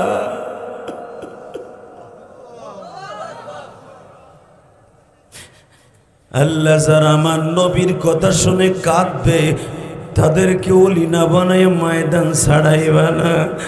আল্লাহ যেই ছেলেটা আজকে ওয়াজের আমার খরচ দিল, আল্লাহ তার বাবা আমার ডাইন পাশে বসা, আবারে বারবার খেয়াবাইতে নিয়ে বলুন আমার বড় আশা ছিল আপনার আইনে একটা ওয়াজ দিব। আল্লাহ তার ছেলে ইটালি থেকে খরচা ঠিকই দিল, এই মাঠে আসার সুযোগ হইল না। হয়তো যদি আজকে বাংলাদেশে ওই ছেলেটা থাকতো আর দেখতো আর ব্যবসা সারা কান্দে, আর বুকটা ভরিয়া যাইত।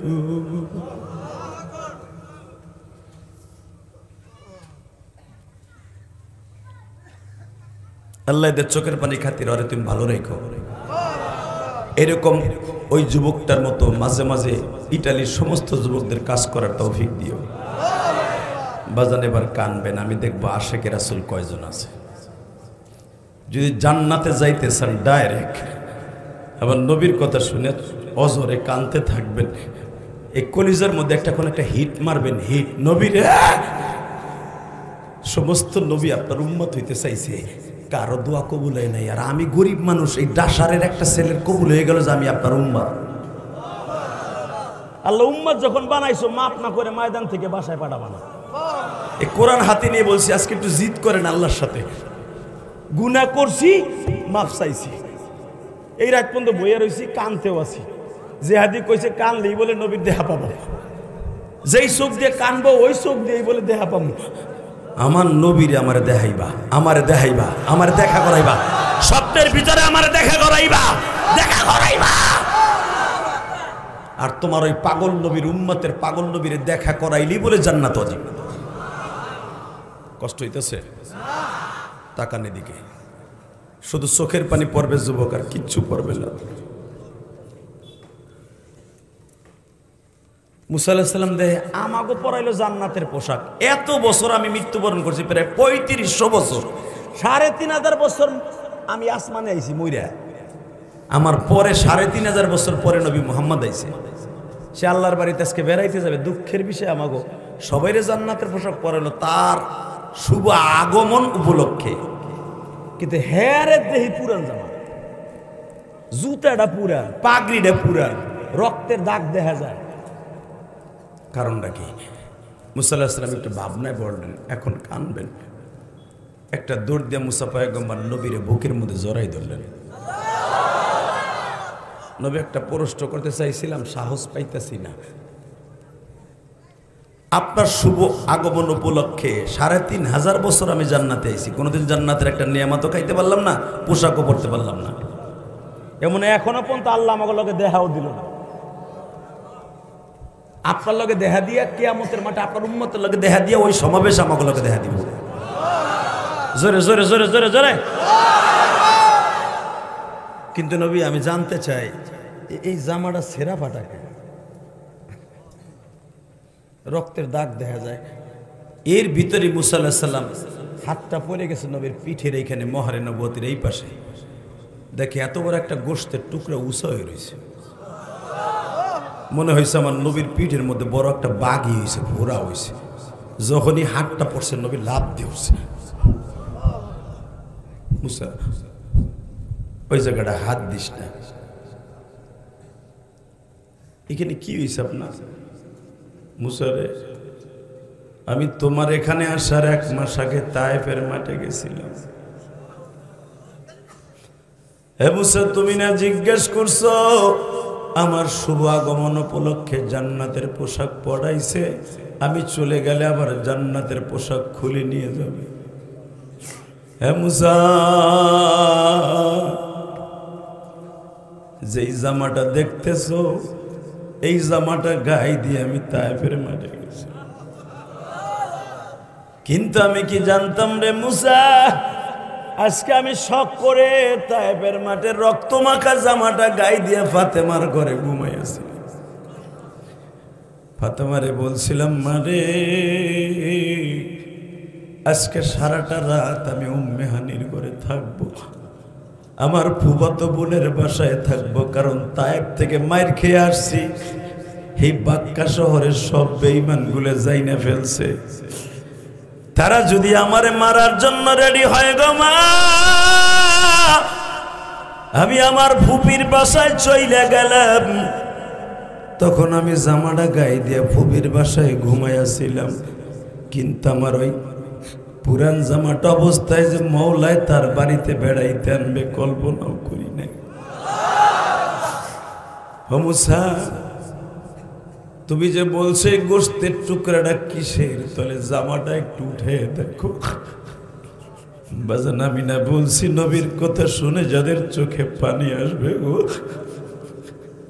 আপনি একটা টার্গেট করেন মালিক, তুমি আমার জনম দুঃখিনী মায়েরে মাফ করে দাও। আরে আমি ইলিয়াসুর রহমান জেহাদি 12 বছর বয়সে মা হারায়া বাবা,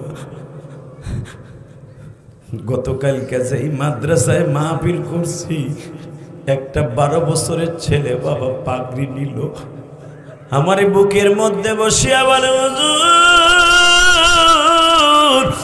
আমি আমার বোনের বাসায় থাইকে লেখাপড়া করি,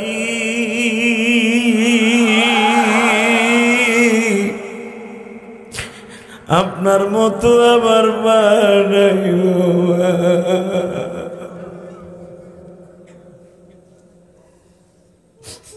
আমার মনে পড়ে গেল আমিও তো 12 বছর বয়সে মারাইছি।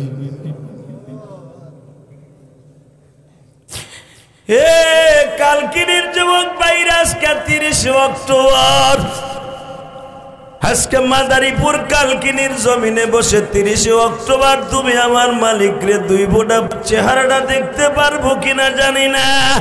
কত প্রবাসীর লাশ আসে বাবা, লক্ষ লক্ষ প্রবাসী সাগরের মাছের খাবার হইয়া।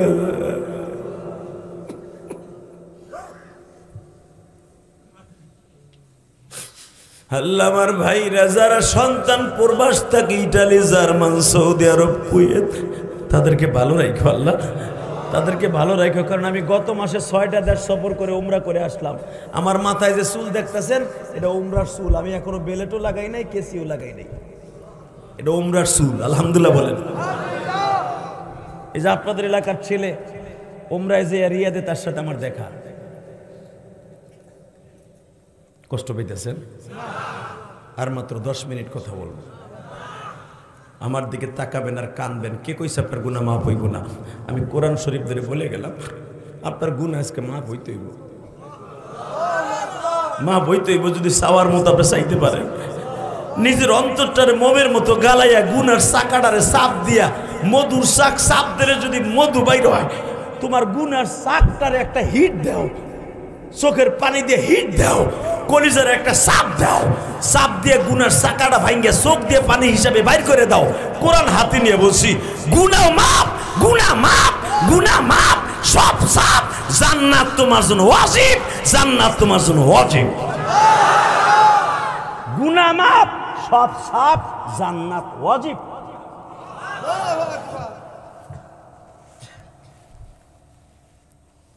এবার কানবেন, দেখবো আমার নবীর ভালোবাসা কয়জন আছেন বাবা।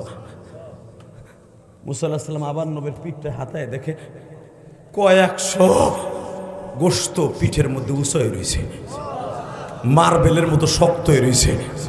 আর একটা জায়গায় মহরে নবুয়াতের নিচে এত বড় একটা গর্ত, রক্তগুলা ছলছল করে দেখা যাইতেছে।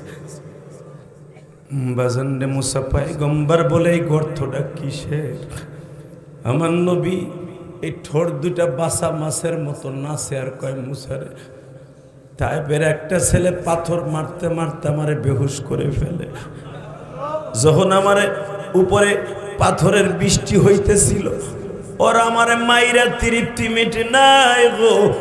হঠাৎ করে দেখি একজন শিল্পপতির পোলা ধান নিরানো পাট নিরানো একটা কোটা দিয়া, লোহার কোটা দিয়া আমার পিঠের মধ্যে দৌড়াই এসে একটা কোপ দিল। কোপ দিয়াই শুধু সাইরা দেয় নাই, ওই লোহার কোটা দিয়ে টাইনা ধরছে রে মুসা। এ সর্বনাই আল্লাহর পাগলের মুরিদেরা, এবার আমার মাওলার একটু নাচানাচি করে দেখায়া দাও গো। আরে দুনিয়ায় কত গান শুনে নাচানাচি করছে যুবক, নবীর প্রেমের মেশকের আগুনের গান দিয়া কলিজা ঠান্ডা করিয়া ইশকের আগুন দিয়া নাচানাচি করে আরম্ভ করে দেখায়া দেয়। সর্বনার মাঠে পাগলগুলা লাফায় আর চিল্লায় দৌড়ে দৌড়ি করে, কেন জানোস নি? এই পাগলগুলা আমার মাওলার সাথে প্রেম করতে করতে বাবা আল্লাহর পাগল হয়ে যায় রে, আল্লাহর পাগল হইয়া। আমারে যেই যুবকটা লোহার কোটা দিয়া কোপ দিয়া আবার টাইনা ধরছে, আমার গোস্তগুলা ভাগ হয়ে গেছে রে মুসা। জামার ওই ছিদ্রটা তুমি দেখতেছো? মুসা পয়গম্বর বলে নবী একটা বার ওকে আপনি বরদোয়া দিলেন। হ্যাঁ মুসা, আমি যদি বরদোয়া দিতাম তাইবের একটা বেঈমানও বাঁচত না, কিন্তু আমি বরদোয়া দেই নাই মুসা। আল্লাহ দেখো তোমার পাগলগুলি যারা কাম দেখো, একটা বার হলো ওই চোখ দিয়ে নবীর রওজাটা দেখার তৌফিক দিয়ে দাও। আল্লাহ জীবনে কত কিছু চোখ দিয়ে দেখলে, তোমার নবী রেখে দেখাইবে।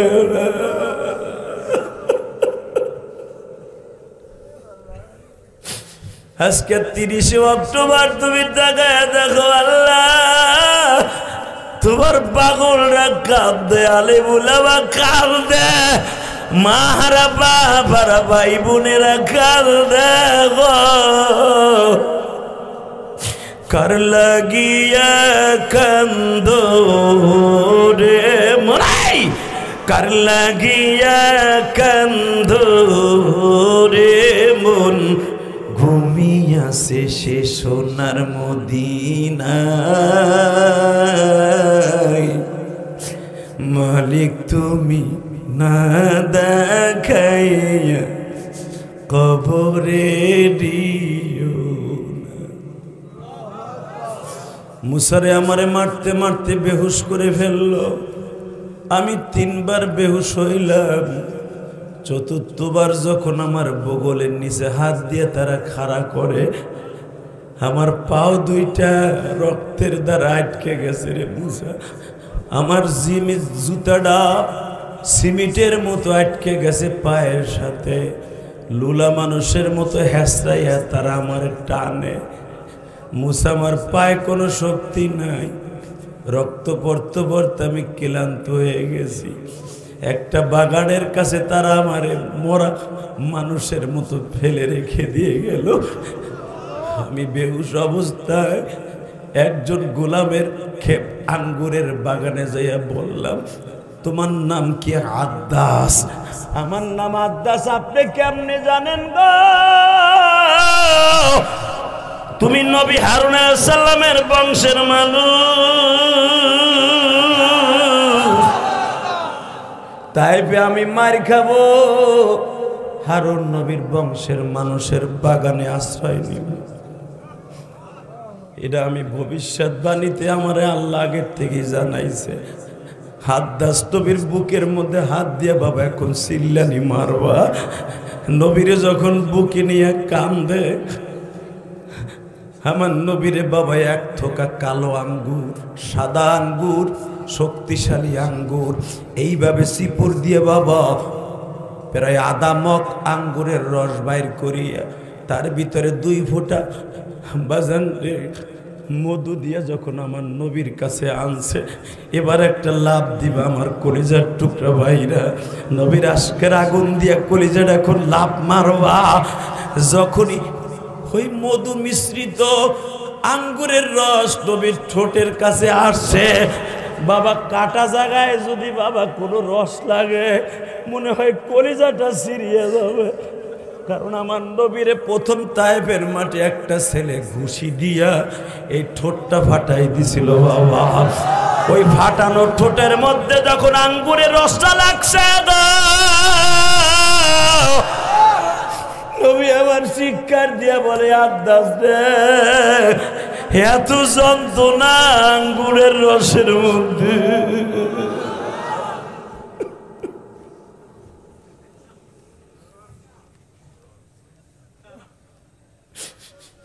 আল্লাহ দেখো তোমার পাগলগুলি কান্দে।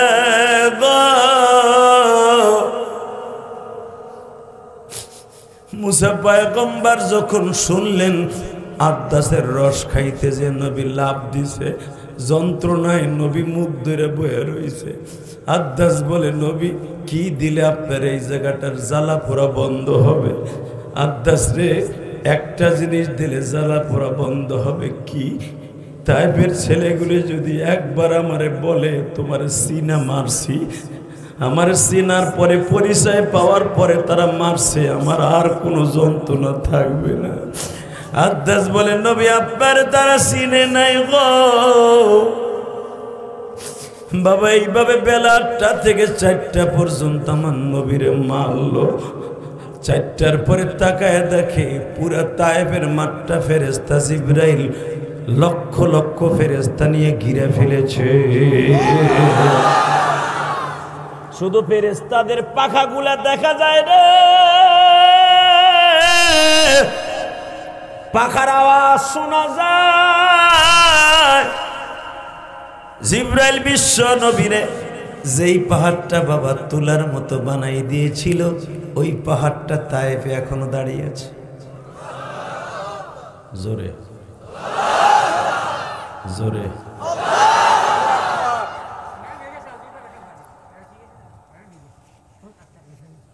হ্যাঁ। যখন যে পাহাড়টা তুলার মতো নরম হয়ে গেছে, নবীর শরীরের এমন কোন জায়গা নাই পাথরের আঘাতে ছিদ্র হয় নাই, সালুনের মতো ছিদ্র হয়ে গেছে।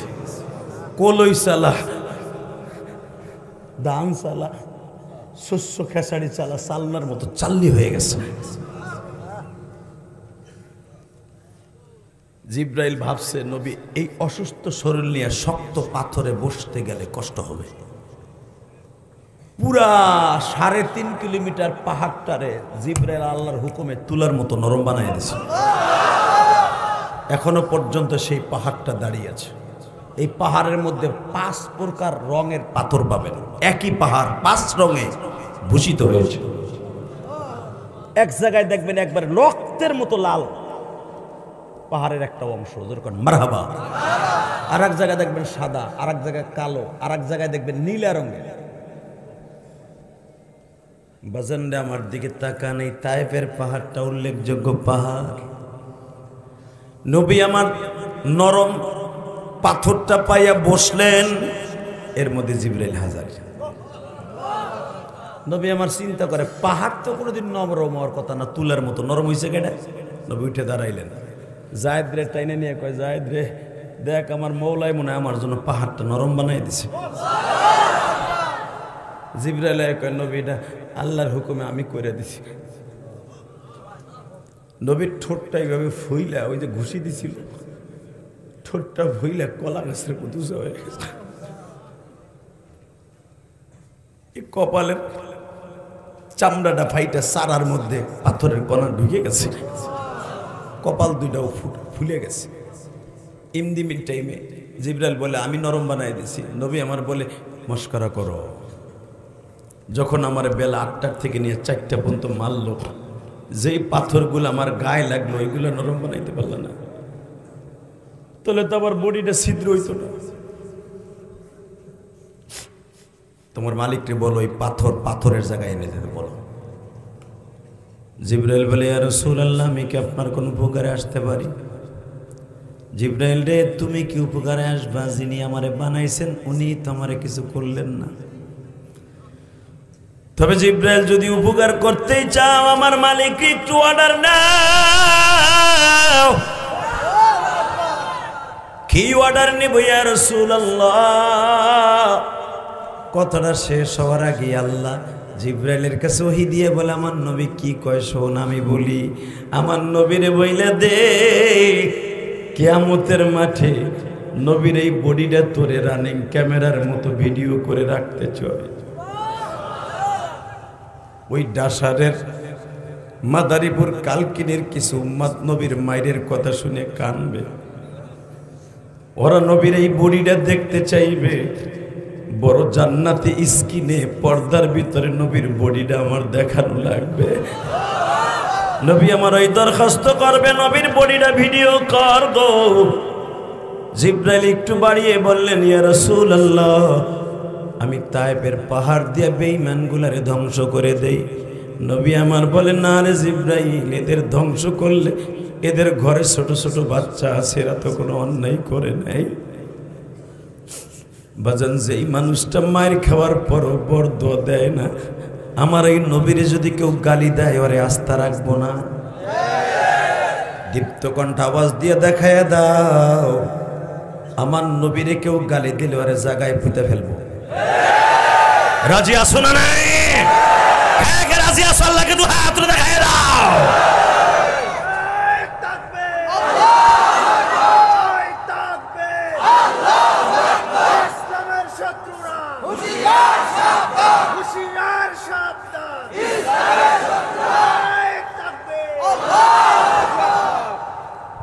এই যে তাকবীরটা দিয়েছেন না, আমি কসম করে বলে গেলাম এই তাকবীরটা একদিন আপনার জন্য নাজাতের ওসিলা হয়ে যাবে। দুনিয়ার কোনো বাদশার পক্ষে আপনি তাকবীর দেন নাই, একমাত্র আমার মালিকের বন্ধুর সামনে তাকবীর দিয়েছেন। বাবা,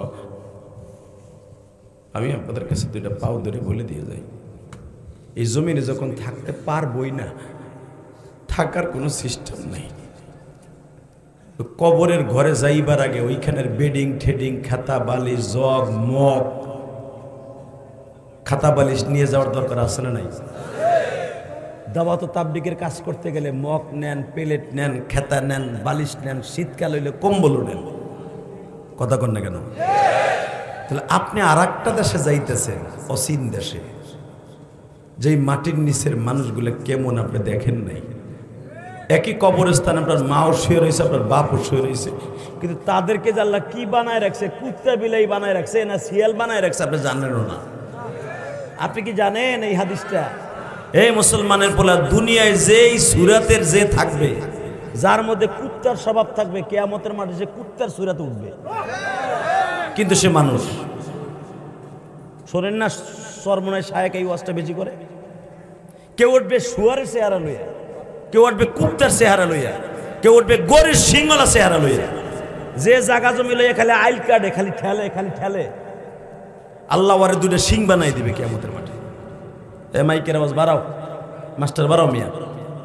এই আপনি ভাবতাছেন এত সুন্দর আদম নবীর সন্তান আমরা, আমাকে কুত্তা বীরের চেহারা আল্লাহ কেন দিবে? তুমি যেই সুরাতে দুনিয়া কাম করবা ওই সুরাতে কিয়ামতের মাঠে উঠবা। হালাকে তোমার মওলা অনেক আদর করে বানাইছে। এই আদরওয়ালা মানুষটা কুত্তার চেহারা হোক আল্লাহ কোনোদিনও চান না। তোমারটা তুমি করলে আল্লাহর কিছু করার নাই। কথা কর না কেন? আমি আপনাদের দুইটা পাও ধরে বলবো, কিয়ামতের মাঠে যেন আমরা নেক্সট সুরাতে আবার নবীর উম্মতের সূরাত উঠতে পারি। রাজি আছেন না? ওই নবীর সূরাত ওঠার লাগে কয়েকটা কাজ করতে হবে, করবেন তো? 1 নম্বরে 5 ওয়াক্ত নামাজ। উঠান, হাত উঠান, উঠান উঠান উঠান। 1 নম্বরে কি? নামান হাত। 2 নম্বরে তাকানের দিকে। 2 নম্বরে বিবিকে পর্দায় রাখতে হবে, ছেলে মেয়েকে সুশিক্ষায় শিক্ষিত করতে হবে। ইদা মাতাল ইনসান ইনকাতা আমালুহু ইল্লা মিন সালাসা। রাসূল বলেন মরার পরে তোমার কিচ্ছু বাকি থাকবে না, সব বন্ধ 3টা জিনিস ছাড়া। 1 নম্বরে, এ ভাই ঠিক হবে, রাখো, চিল্লাইও না, আলহামদুলিল্লাহ বলেন। 1 নম্বরে তোমার জীবনের ওই খাতাটাই খোলা থাকবে মরার পরেও।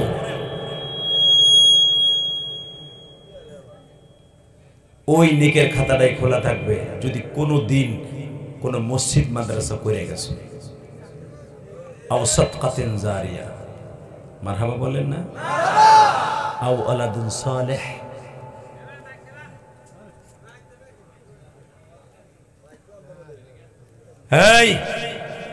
এই অফ করো। কলিজার ভাইরা, আমার ডাসারের ভাইরা, 2 নম্বরে যদি একটা নেককার ছেলে আপনি দুনিয়ায় আলেম বানাই দিতে পারে, ওই ছেলে আবার কাউরে আলেম বানাইছে, কিয়ামত পর্যন্ত আপনার আমলের খাতা বন্ধ থাকবে না। এই যে দেখেন, আমি দেখাই দেই, যারা আপনি মাদারীপুর থেকে সার্বিক গাড়ি, চন্দ্রা গাড়ি, বরিশালের যে কোনো গাড়ি থেকে ঢাকার উদ্দেশ্যে রওনা দিচ্ছেন, মোস্তাপুর থেকে রওনা দিচ্ছেন, টেকেরাট ব্রিজটা যখন পার হন, এখানে একটা ফেরিঘাট ছিল, মনে আছে আপনাদের? ফেরি পার হয়েছেন না আপনারা? আপনার পোলায় কইতে পারবো না ফেরি কবে আসছিল। আমি ইলিয়াস রহমান জাদি ফেরি পার হয়েছি, আলহামদুলিল্লাহ বলেন। আপনার বয়সে বেড়াই লোকে পার হয়েছে, ওই যে আপনার পিছনে যেগুলো বই রয়েছে, যে ক্যাসরাগুলো একটা জিগান তো ফেরি কবে আসছিল, ওই যে জানেই না, আপনার যখন পেরাই লোকে পার হয়েছে, আপনার পর আন্দাজ করে কর। মুসলমানের পোলা দিকে তাকান, আমি ইলিয়াস রহমান জাদি ফেরি পার হয়েছি, তখন আমি একবার ছোট্ট স্কুলে পড়ি।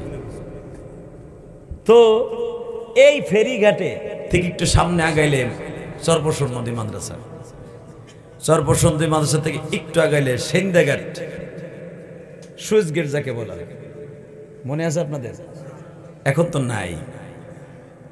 আল্লাহ, এখন থাকলেও এইভাবে আমার ভাইদেরকে বোঝানো যাবে না, ওই সময়ের সেই 3 মোহনী নদীটার কথা এখন বোঝানো যাবে না। আপনাকে মস্তাপুরের নদীটা, যে এই নদীটা আগে যে স্রোত ছিল, এখন আছে কিচ্ছু নাই। এই যে 200 মণির নৌকার গুণ টানতেন, ভুলে গেছেন গা, আগ করে রয়েছে। গুণ টাই না পাট বেচতে টাকা রেটে যাইতেন, উত্তরায় যাইতেন, যাইতেন কি যাইতেন না?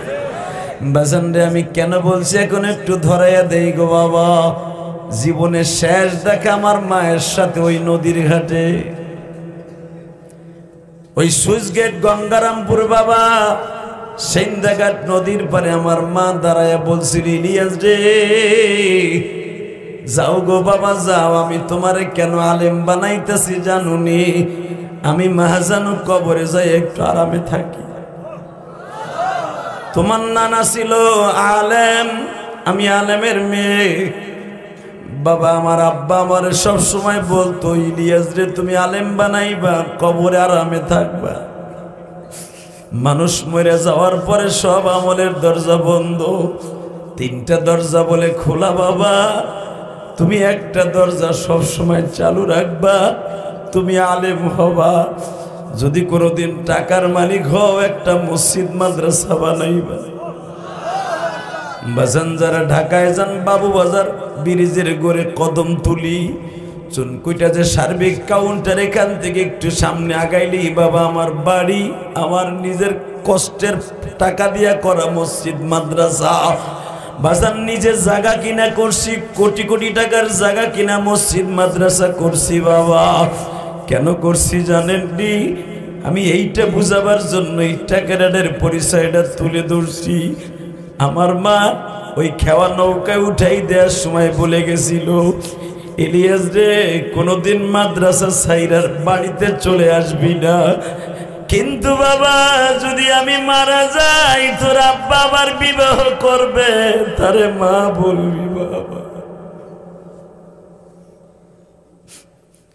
বাজান আমি আপনাদের দুইটা পাও ধরে বলে দিয়ে যাই, আমি সৎ মায়ের ঘর করছি, আমি জানি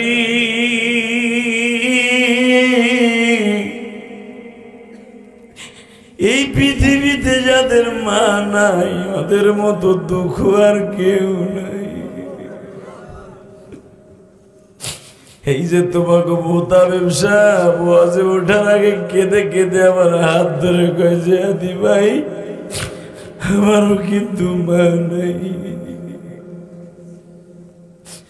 বাজান গত সপ্তাহে এই মাসের বাবা 27 তারিখ ওয়াজ করে আসলাম তাদের পঞ্চগড়, 18 তারিখ ওয়াজ করে আসলাম পঞ্চগড়, 21 তারিখ ওয়াজ করে আসলাম তাদের গ্রামের বাড়ি। বাজান রে অন্তত 50,000-এর মতো মানুষ ছিল ওই কলেজ মাঠটায়। মহিলা পুরুষ দিয়া বাবা মহিলাদের প্যান্ডেল করা হয়েছিল 4টা মাঠ। ও বাজান তারপর মহিলাদের জায়গা দিয়া পারে নাই কেন জানো? এই মা পাগল ইলিয়াসুর রহমান জিহাদিকে দেখার জন্য কত মা রাস্তায় দাঁড়ায় থাকে গো মা।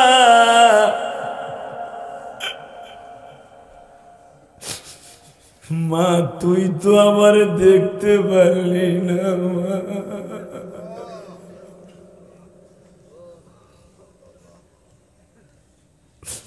বাবা যদি আমার মার দোয়া না থাকতো, টাকার মালিক না হইতাম বাবা, আজকেও আপনাকে ওয়াজে আসার সময় ওই মিডিয়ার ড্রাইভারে জিজ্ঞেস করেন আল্লাহর জাতের কসম আমার মার কবর যেখানে আমার গ্রামের বাড়ি, আমি তো টাউনে 4 কোটি টাকার মসজিদ আল্লাহ করাইছে, 7 কোটি টাকা লাগবে আমার মসজিদে। 7 তলা কমপ্লিট করতে 7 কোটি টাকা লাগবে, আরো 2 তলা কমপ্লিট করছি সবে মাত্র। গ্রামের বাড়ি মসজিদটা যেখানে আমার মা শোয়া, এইখানেও আমি 13 লক্ষ টাকাই মতো দিয়া শেষ। আজকে আব্বা দাঁড়ায় রয়েছে, ইট গাঁথতেছি, টাকা দাও, সাদের সময় তো দিছই। আপনাকে এইখানে আসার আগে 50,000 টাকার ট্যাকেরাট ব্রিজের করে আব্বার হাতে দিয়া মসজিদের কাজ করার লেগে এই ওয়াজ যাইছি। এই কোরআন হাতে নিয়ে বলছি, 50,000 টাকা আব্বার হাতে দিয়ে আপনাকে ওয়াজ আইছি। মাগরিবের নামাজের সময় কিন্তু আমি আব্বার হাতে টাকা গুনে দিই, যেখানে আপনি আমার দেখা করতে গেছিলেন ঠিক ওইখানে দাঁড়াই আব্বারে টাকা দিয়ে ওয়াজ আইছি।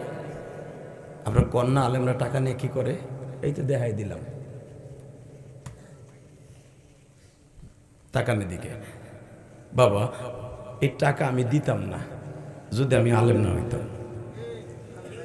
আমার গ্রামের বাড়িতে কোটি কোটি টাকার মালিক আছে প্রবাসীরা, ইটালিয়ান। যখন চান্দা ধরে মসজিদের কাজ করার লাগে 5,000, 2,000, 10,000। আর আমি ইলিয়াসুর রহমান জিহাদি এই পর্যন্ত 13 লাখ দিয়ে ফেলেছি। জোরে বলতে পারলাম না? ওইটা যদি আমার ইউনিয়নের চেয়ারম্যান দিত তাহলে ওরে নাম ফুডাইতা। শিখদের বাড়ির মানুষেরা এই মানুষের ভ্যান সব দিছে। হালাকে এই বেটা 10টা বছর এই মাদ্রাসার লেগে জান যৌবন সব দিল, একটু নাম নাই। বেটা একটা ভুল করব লুঙ্গি খুলে বেটারে রেখে দিব। ওই বেটা আলেম। এই মুসলমানের পোলা, রসুল বলেছেন সব দরজা বন্ধ, 3টা দরজা খোলা। 1 নম্বরে যদি মসজিদ মাদ্রাসা করে যাও, 2 নম্বরে তুমি কোনো একটা সন্তানকে আলেম বানায় যাও, 3 নম্বরে তোমার টাকা দিয়া যদি কাউরে আলেম বানায় যাও। আলহামদুলিল্লাহ বলতে পারলেন না? এখন বলবেন হুজুর আমার পোলা সাইডের দামটা গেছে ইটালি, এখন নাতি আছে, নাতিগুলার হাফেজ কোরআন বানাবো, অগ বাচ্চা ছাড়া অগো তো ইটালি লয়ে যাবে। তা আমাগো বংশতে একটাও নাই, জানাজা পড়ার মতো নাই, যে পরের পোলার জানাজা লই এই কবরে যেতে। হিসাব করো তো ডাসারের মধ্যে কয়টা হাফেজ আছে? বড় বড় মাত বাড়ি আর সিটারি বাট পারি দেখাও, বেহালা দিলে কুদাকুদি করো, খালি মারামারি করো, জানা জানাও পরের বাপের, আবার মাত বাড়ি মারাও না বুড়া। পরের পোলার জানা জলে কবরে ঘুমাইবা কোটি কোটি বছর, লজ্জা লাগবে না? একটা নাতিরে জানাজা পড়াবার সিস্টেম করাই দিয়েছে। আল্লাহু আকবার বলতে পারলা না? প্রবাসীরা কত কষ্ট করে আমি ইলিয়াসুর রহমান জিহাদি জানি। পৃথিবীতে 24টা রাষ্ট্র সফর আমি করছি, আমি জানি। এই যে Malaysia, Singapore, China, Indonesia, Dubai, 6 নম্বরে সৌদি আরব থেকে উমরা করে এই যে বাংলাদেশে আসছি, 1 মাস হয় নাই। সৌদি আরবে দেখে আসলাম, রিয়াদে, দাম্মামে, আল কাসিমে 25 দিন ছিলাম। সৌদি আরবে 29 দিন। 29 দিনের ভিতরে রিয়াদে ছিলাম 11 দিন। বাকি সময়টাই আল কাসিম, রিয়াদ, তারপরে ইয়াম্বো, তারপরে দাম্মাম, সেই ইয়ামানের বর্ডার, প্রত্যেকটা প্রদেশ ঘুরে ঘুরে দেখছি। আমার বাংলাদেশি পুলিশের ভাইরা যেই কষ্ট করে 55 ডিগ্রি সেলসিয়াস রৌদ্রের মধ্যে দাঁড়াইয়া রাস্তা পরিষ্কার করে। পাকিস্তানি কফিল, পাকিস্তানি বস যদি আইয়া দেহ দাঁড়াইয়া, ওর হাতে বেলসা নাই, আইয়া মাজা ধরায়, মা বুক তুলে বকা দিয়ে তারপর মাজাটা ভেঙে দেয় গুঁতে দিয়া। খবর লাই জিগাও এর কাছে। এত কষ্টের টাকা পাঠাইয়া বউ সালমাইরে খাওয়ায়, বউ হেনে বইয়ে তিরিং তিরিং করে আর নাং ধরে, নাং মুগির করে মুগি। মোবাইল পাঠাইছে স্বামী, স্বামীর কেনা মোবাইল দিয়ে হে টিকটক করে, তার নাঙের সাথে টিকটক করে। দামরি মরবি না? আল্লাহু আকবার বলতে পারলেন না? স্বামী 1 মিনিট দামরিরে ফোন দিলে সময় নাই, পুলা কাম দিতে হও না, এখন ফোন দেওয়ার টাইম হয়েছে। হ্যাঁ, নাঙে ফোন দিছে এক্স বয়ফ্রেন্ড, ঘন্টার পর ঘন্টা মারতাছে। দিছি মগা আর ফোন দিব না, তুমি রাগ হই না লক্ষ্মী, বুঝো না, ওর সাথে তো একটু কথা কইতো না, তো ধরা খায় যাবো। তুই ধরা এখানে স্বামীর কাছে খাস্তাই, জাহান্নামের হাতে খাইছ, জাহান্নামের হাতে খাইছ। স্বামীর টাকা দিয়া, ইটালির পয়সা দিয়া, গরম পয়সা দিয়া তার নাঙের মোটরসাইকেল কিনে দেয়। ওই নাঙের মোটরসাইকেল উঠে আবার আরিয়াল খার ব্রিজ দেখতে যায়। দামরি লজ্জা লাগে না? আল্লাহ হেফাজত করে হুজুর কোন আমিন। এই যে আমার চাচা বইয়া রইছে, তার মা আমার মা, এই যে আমার ভাইজানের মা, জীবনে করে দেওরের সাথে কাপড়টা ঘন্টা সারা কথা কয় নাই। অলেকার বাপ, তোমার ভাই চলে গেছে আগে মোস্তাফুর রাজুর হাটে, তোমার ভাইরে কাঁচামরিচের কথা কইতে মন নেই, যদি দেয়া হয় তাহলে একটু কাঁচামরিচ আনতে কইও, তা নাহলে তুমি 5টার কাঁচামরিচ আইলাম, তোমার ভাই এলে দিয়ে দিন। পর্দার ভিতর থেকে আমার মা, তোমার মা কথা কইছে। আরে এখন বেপর্দায় যে কয়, ভাইজান ভাইজান কাঁচামরিচ লই আইন, ভাইজানও মজা লয়, কাঁচামরিচ আরো কিছু লাগবো নি, তাই কো কষ্ট হইতেছে। আর 2 মিনিট কথা বল, ফিনিশিং হইতেছে তো ঠিক মতো। হ্যাঁ, জাকান্নাকা দিল কানা। বুড়া লজ্জা লাগে না? 11 দানার 100 দানার তসবিলে মসজিদে যে তুমি জিকির করো, এদিক দিয়ে তোমার পুতের বউ সিসিং থাক, ওই পরশ বুড়া বেড়া, বুড়া বাম পাইকা মাইকা উলা হয়ে গেছে, বউরে সাইরে দিছে আল্লাহর হার, মাইয়ারে সাইরে দিছে আল্লাহর হার। কথা কর না কেন? জানি এখন মহিলা প্যান্ডেল থেকে দৌড় মারবো, ল্যাস খাড়া করে বুড়ে আর বুড়ি সবগুলি। মনে রাখতে হবে, প্রবাসীদের কষ্ট আমি দেখি, আমি সহ্য করতে পারি না। কথা বলে না কেন? আমি দেখে আসছি মালয়েশিয়ার পেনাং, এই হাইলাং পাহাড়, এই মিয়া সেই 23 কিলোমিটার ব্রিজটা পাহারা দেয় আমার বাংলাদেশিরা। সাগরের ভিতরে 23 কিলোমিটার একটা ব্রিজ মালয়েশিয়া। জিগাও হাইলাং পেনাং যাই দাও, 23 কিলোমিটার ব্রিজটা বাঙালিরা ঝাড়ু দেয় বেটা। এত কষ্টের সাগরের মধ্যে থেকে টাকা কামাইয়া, শীতের মধ্যে গরমের মধ্যে বোর জন্য পাড়ার বউ প্যাগাম মাইলে বাজার করে। আল্লাহ এদের হেদায়েত নসিব করুক, জোরে বলেন আমিন। আমি নিয়ত করছি প্রবাসী অধিকার, ইনশাআল্লাহ অধিকার নিয়ে প্রতিদিন আমি কথা বলবো। ওদের কান্না আমার কলিজা ভেদ করে ফেলছে। সিঙ্গাপুর, মালয়েশিয়া, সৌদি আরবের কলিজার টুকরা ভাইদের কষ্ট, খাও নাই দাও নাই, হাতের মধ্যে ফসকা পড়ে গেছে, 4 মাস বেতন দেয় না, 4 মাস কাজ করে, 4 মাস পরে কয় তোরে দিয়ে কাম করাবো না, বেতন দিব না, যা। এটা বাংলাদেশ না যে তোমার খালতো বাইরে ভায়ার করে নিয়ে যেয়ে ওরে ঘুষাইবা, বেতন দিব না তোরে, যা পারলে সেরগা। কিচ্ছু করতে পারবা না। কষ্ট হইতেছে? আপনি ফোন দিয়েছেন বা উত্তর পাশের জমিটা ঠিক করছিলাম, তো 4 মাস হয়ে গেল, টাহাটুয়া পাঠাসটা করস কি? ফেলাস কেলাস নি নাকি মাইয়া গো পিছনে খরচ করস? তুমি তো আয়মা কথা বলে দিছো, তোমার ছেলেটা গোপনে অন্তরের ভিতরে হক কথা রাইখা দিয়ে বলছে আব্বা কাজ করছে কিন্তু বেতন পাইনি, অবস্থা বেশি ভালো না। পট করে বউ কি কয় জানেন? এই হৌরির মাইয়া সবাই টাহা পাড়ায়, তোর কপালে আগুন লাগবে ওটা জানি আমি। তখন বেটা মোবাইলটা বুকের মধ্যে নিয়ে অজরে কাঁদতে থাকে, বালিশটা মাথায় দিয়া। এ দৃশ্য আমি দেখে আসছি। অতএব আমি বলতে চাই, এই কষ্টের টাকা দিয়ে আমি আমার মা বোনদেরকে বলবো, মা একটা ছেলের আলেম বানান, অন্তত প্রবাসী কবরে ভালো থাকবে। কি পারবেন না? এটা নাতির আলেম বানাইতে পারবেন না? যতক্ষণ আমিন। বাবা আমার মা যদি আমার আলেম না বানাইতো, আমি আজকে দান করতে পারতাম, ওয়াজ করতে পারতাম, মায়ের কথা বইয়ে কি সিলে সিলে কামতে পারতাম? আপনার কাছে আমি একটা চাকু দেই, যদি দেখার শক্তি থাকে বুকটা ফাইরে দেখেন, 3টা নাম পাবেন আমার কলিজার মধ্যে। একটা আমার আল্লাহর নাম, নবীর নাম, আমার জনম দুঃখিনী মায়ের নাম। কারণ এই যে শীতের মৌসুম আসতেছে, ইলিয়াস রহমান জিহাদির চোখের পানি আরো বেশি পড়বে ওয়াজে। কারণ শীতের ভিতরে তুমি তোমার মার হাতের চিতাই পিঠা খাও, আর আমি ইলিয়াস রহমান জিহাদি, আমি দেখতাম মাদ্রাসায় আমার মায়েরা আমার ছাত্র ভাইদের জন্য চিতাই পিঠা বানাইয়া টিফিনকারি বাটের মধ্যে পাতিলের মধ্যে করে নিয়ে আসতো। মা পিরিজের মধ্যে করে ছেলেরে টিপ্পা টিপ্পা খাওয়াইতো। আমি দূরে দাঁড়ায় দাঁড়ায় দেখতাম আর কান্তাম, ইলিয়াস রে তোরে পিঠা বানাই খাওয়ানোর মতো কেউ নাই। ছাত্র ভাইয়ের পাশে যে টেরাঙের পাশে বসতাম, ক্লাস শেষ হইলে দেখি আমার একখান পিঠা দেয়নি। এই কোরআন হাতে নিয়ে বলছি, দেখি একখান পিঠা আমারে দেয়নি। ছাত্র ভাই কি বলতে হবে, জাতি খাওয়ার সময় সব খাওয়ার সময় ডলাডলি রসারসি করে, মনের দুঃখ মনে নিয়ে রুমের মধ্যে বেডিংয়ের সাথে বুকটা বেলাইয়া গুনগুন করে কাঁদতাম আর বলতাম, মা রে, হে মা তুই ইলিয়াস রে এইভাবে সাইরা চলে গেলি মা।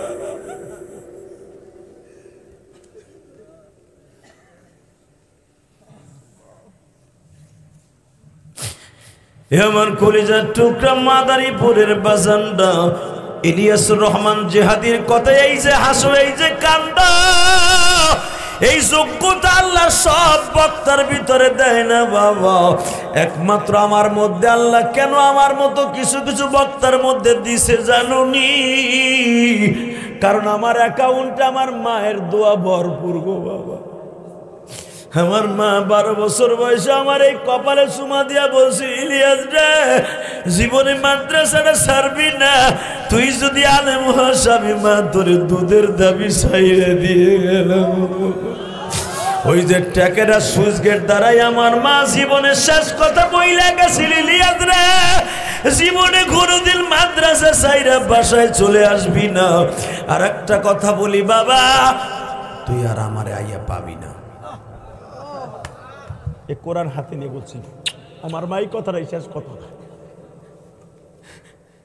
আমি কি জানতাম আমার মাই ব্যবহির মতো সত্য কথা বলবো? তাহলে আমি যাইতাম না মাদ্রাসায়, কসম আমি মাদ্রাসায় যাইতাম না। আমার মা আমারে কয়, তোর আব্বা আমারে মারে, তুইও মারোস, তোরে মাদ্রাসায় যাইতে কই দেখে তুই আমারে লাত্তি দেস, তোর আব্বা আমারে পিডায়, তোর পোলা মাদ্রাসায় যায় না কে, ঘরে রাখোস কে, পলায় পলায় খাওয়াস কে, আজকেও তোর আব্বা আমারে মারছে, যা আমি তোকে সামনে থেকে অনেক দূরে চলে যাব, অনেক দূরে চলে যাব, অনেক দূরে চলে যাব, অনেক দূরে চলে যাব।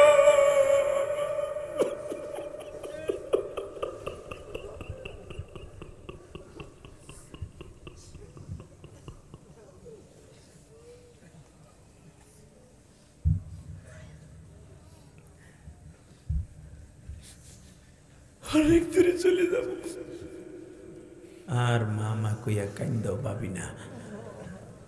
আর একটা কথা বলে দেইলিয়া শেষ কথা, তুই মামা কইয়া কানবি, মায়েরে পাবি না। তোর কথা শুনে অনেক মায় কানবে, কিন্তু তুই তোর মারে আর পাবি না। আমি আপনাদের দুইটা পাও ধরে বলে দিয়ে যাই, এই জন্য আমি মায়ের ওয়াজ করতে চাই না। আমার মায়ের মতো স্মৃতি পৃথিবীর কোন আলেমের মারাই খেয়ে যাবে না। আমি কি জানতাম আমার মা আমারে 3 মাস পরে রাইখা চলে যাবে, আমি 3 মাসের মধ্যে জিদ্দের বাড়ি ওয়াহি নেই। আমি কইছিলাম যাও আব্বাই তোমারে মারে, আমিও তোমারে বকি, যাও, আমি আর বাঁচতাম না। কিন্তু আমি জানতাম আমার মা আমার এই 3 মাসের মধ্যে আমার বিদায় দিয়ে আমার চোখ ফাঁকি দিয়ে জীবনের তোরে চলে যাবে মা।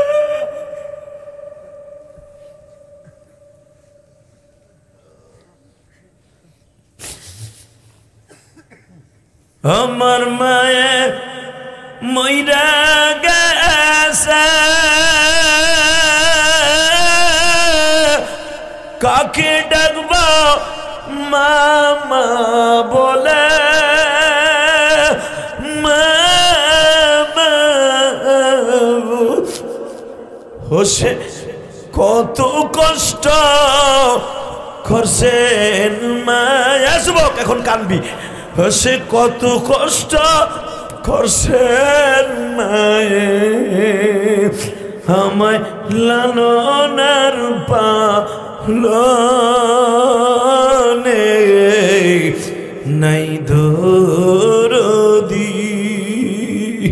ভিজা জাগায় মায়া শুয়া,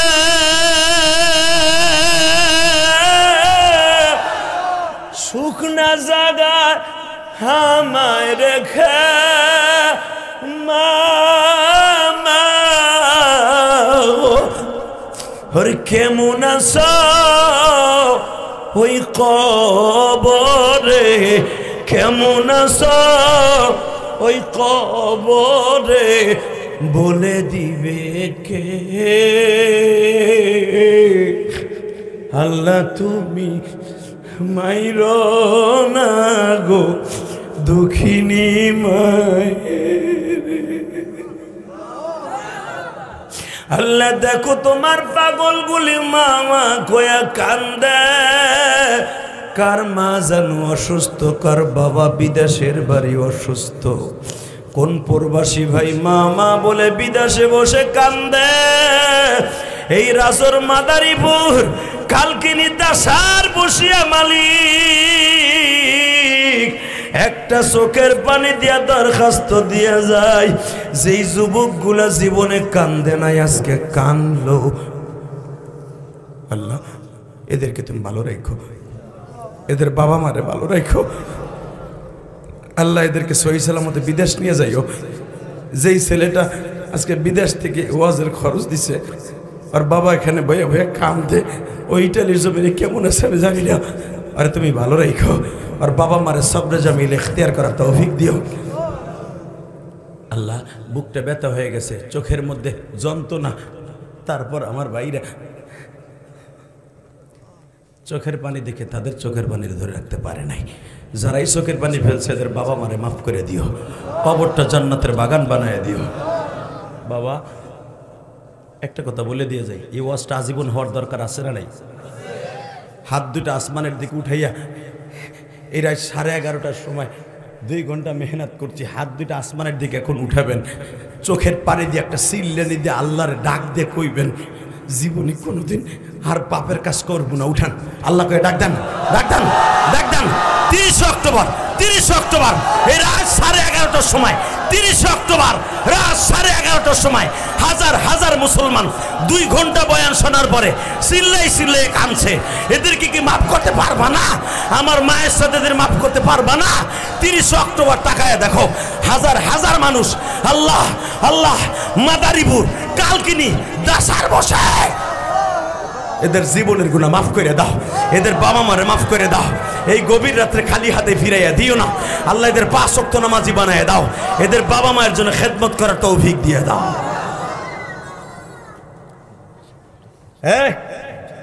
30টা কি কিনতে আমি আপনাদের বলতে চাই, আমার মা চলে গেছে, কোটি কোটি টাকার সম্পদ আমার মা আমার রেখে গেছে। আমি আমার মায়ের জন্য কোটি কোটি টাকার সম্পদ দান করে দিয়েছি, আলহামদুলিল্লাহ বলেন।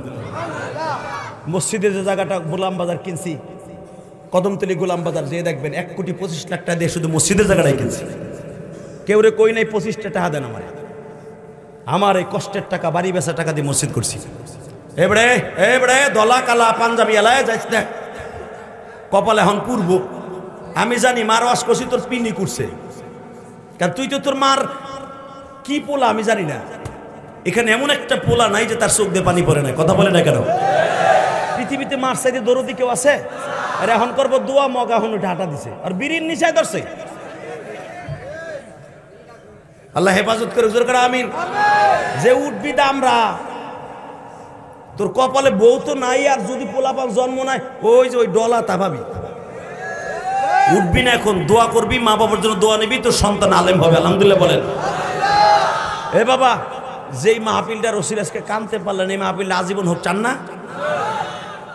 তা আমাদের মতো বক্তা আনতে হলে মেহনত করার দরকার আছে না নাই? যে যুবকগুলো মেহনত করেছে বিদেশ থেকে টাকা দিয়া, শ্রম দিয়ে, এলাকার যুবকগুলি আমি গ্যারান্টি দিয়ে গেলাম কোরআন হাতে নিয়ে, যে যুবকগুলো এই মাহফিলকে এত সুন্দর করার জন্য কষ্ট করছে, এরা কবরে যে কষ্ট করতে হবে না।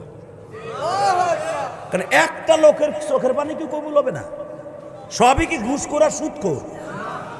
একটা আলেমের চোখের পানি কবুল হবে না? একজনের যদি কবুল হয়, পুরা মজমার দোয়া কবুল হয়ে যাবে। কি ভাবলেন আপনি মাহফিলটারে? তুমি নাই ঘুষ কর, তুমি নাই সুদ করবে না, তুমি নাই বোতল কর, গাঞ্জা কর, হিরোইন কর, তোমার পাশে যার একটা নাবালেক ছোট বাচ্চা কাঁদছে, এই যে ও তো ডাইরেক্ট নবীরা যেরকম নিষ্পাপ, এই ছেলেটা ওইরকম নিষ্পাপ। দেখো এই ছেলেগুলা যারা গুনাহ করে নাই, এগো দোয়া তো কবুল হবো।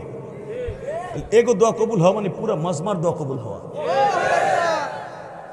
তাহলে ওয়াজ হওয়ার দরকার আছে না নাই? 30টা সেকেন্ডে ওই যে একটা যুবক এখনো কান্দে, আর গুনার পাতা এখনো খোলা হয় নাই, চোখ দুটা লাল, আমার চাইতে লাল, আর চোখ কাঁদতে কাঁদতে। এটা ইলিয়াসুর রহমান জিহাদির ক্রেডিট না, এটা তার মায়ের দোয়া। আমার চাইতে সুরালা বক্তা বাংলাদেশে বহুত আছে, আমার সাথে বড় আলেমও আছে, আমার মতো কান্দানু বক্তা কম আছে।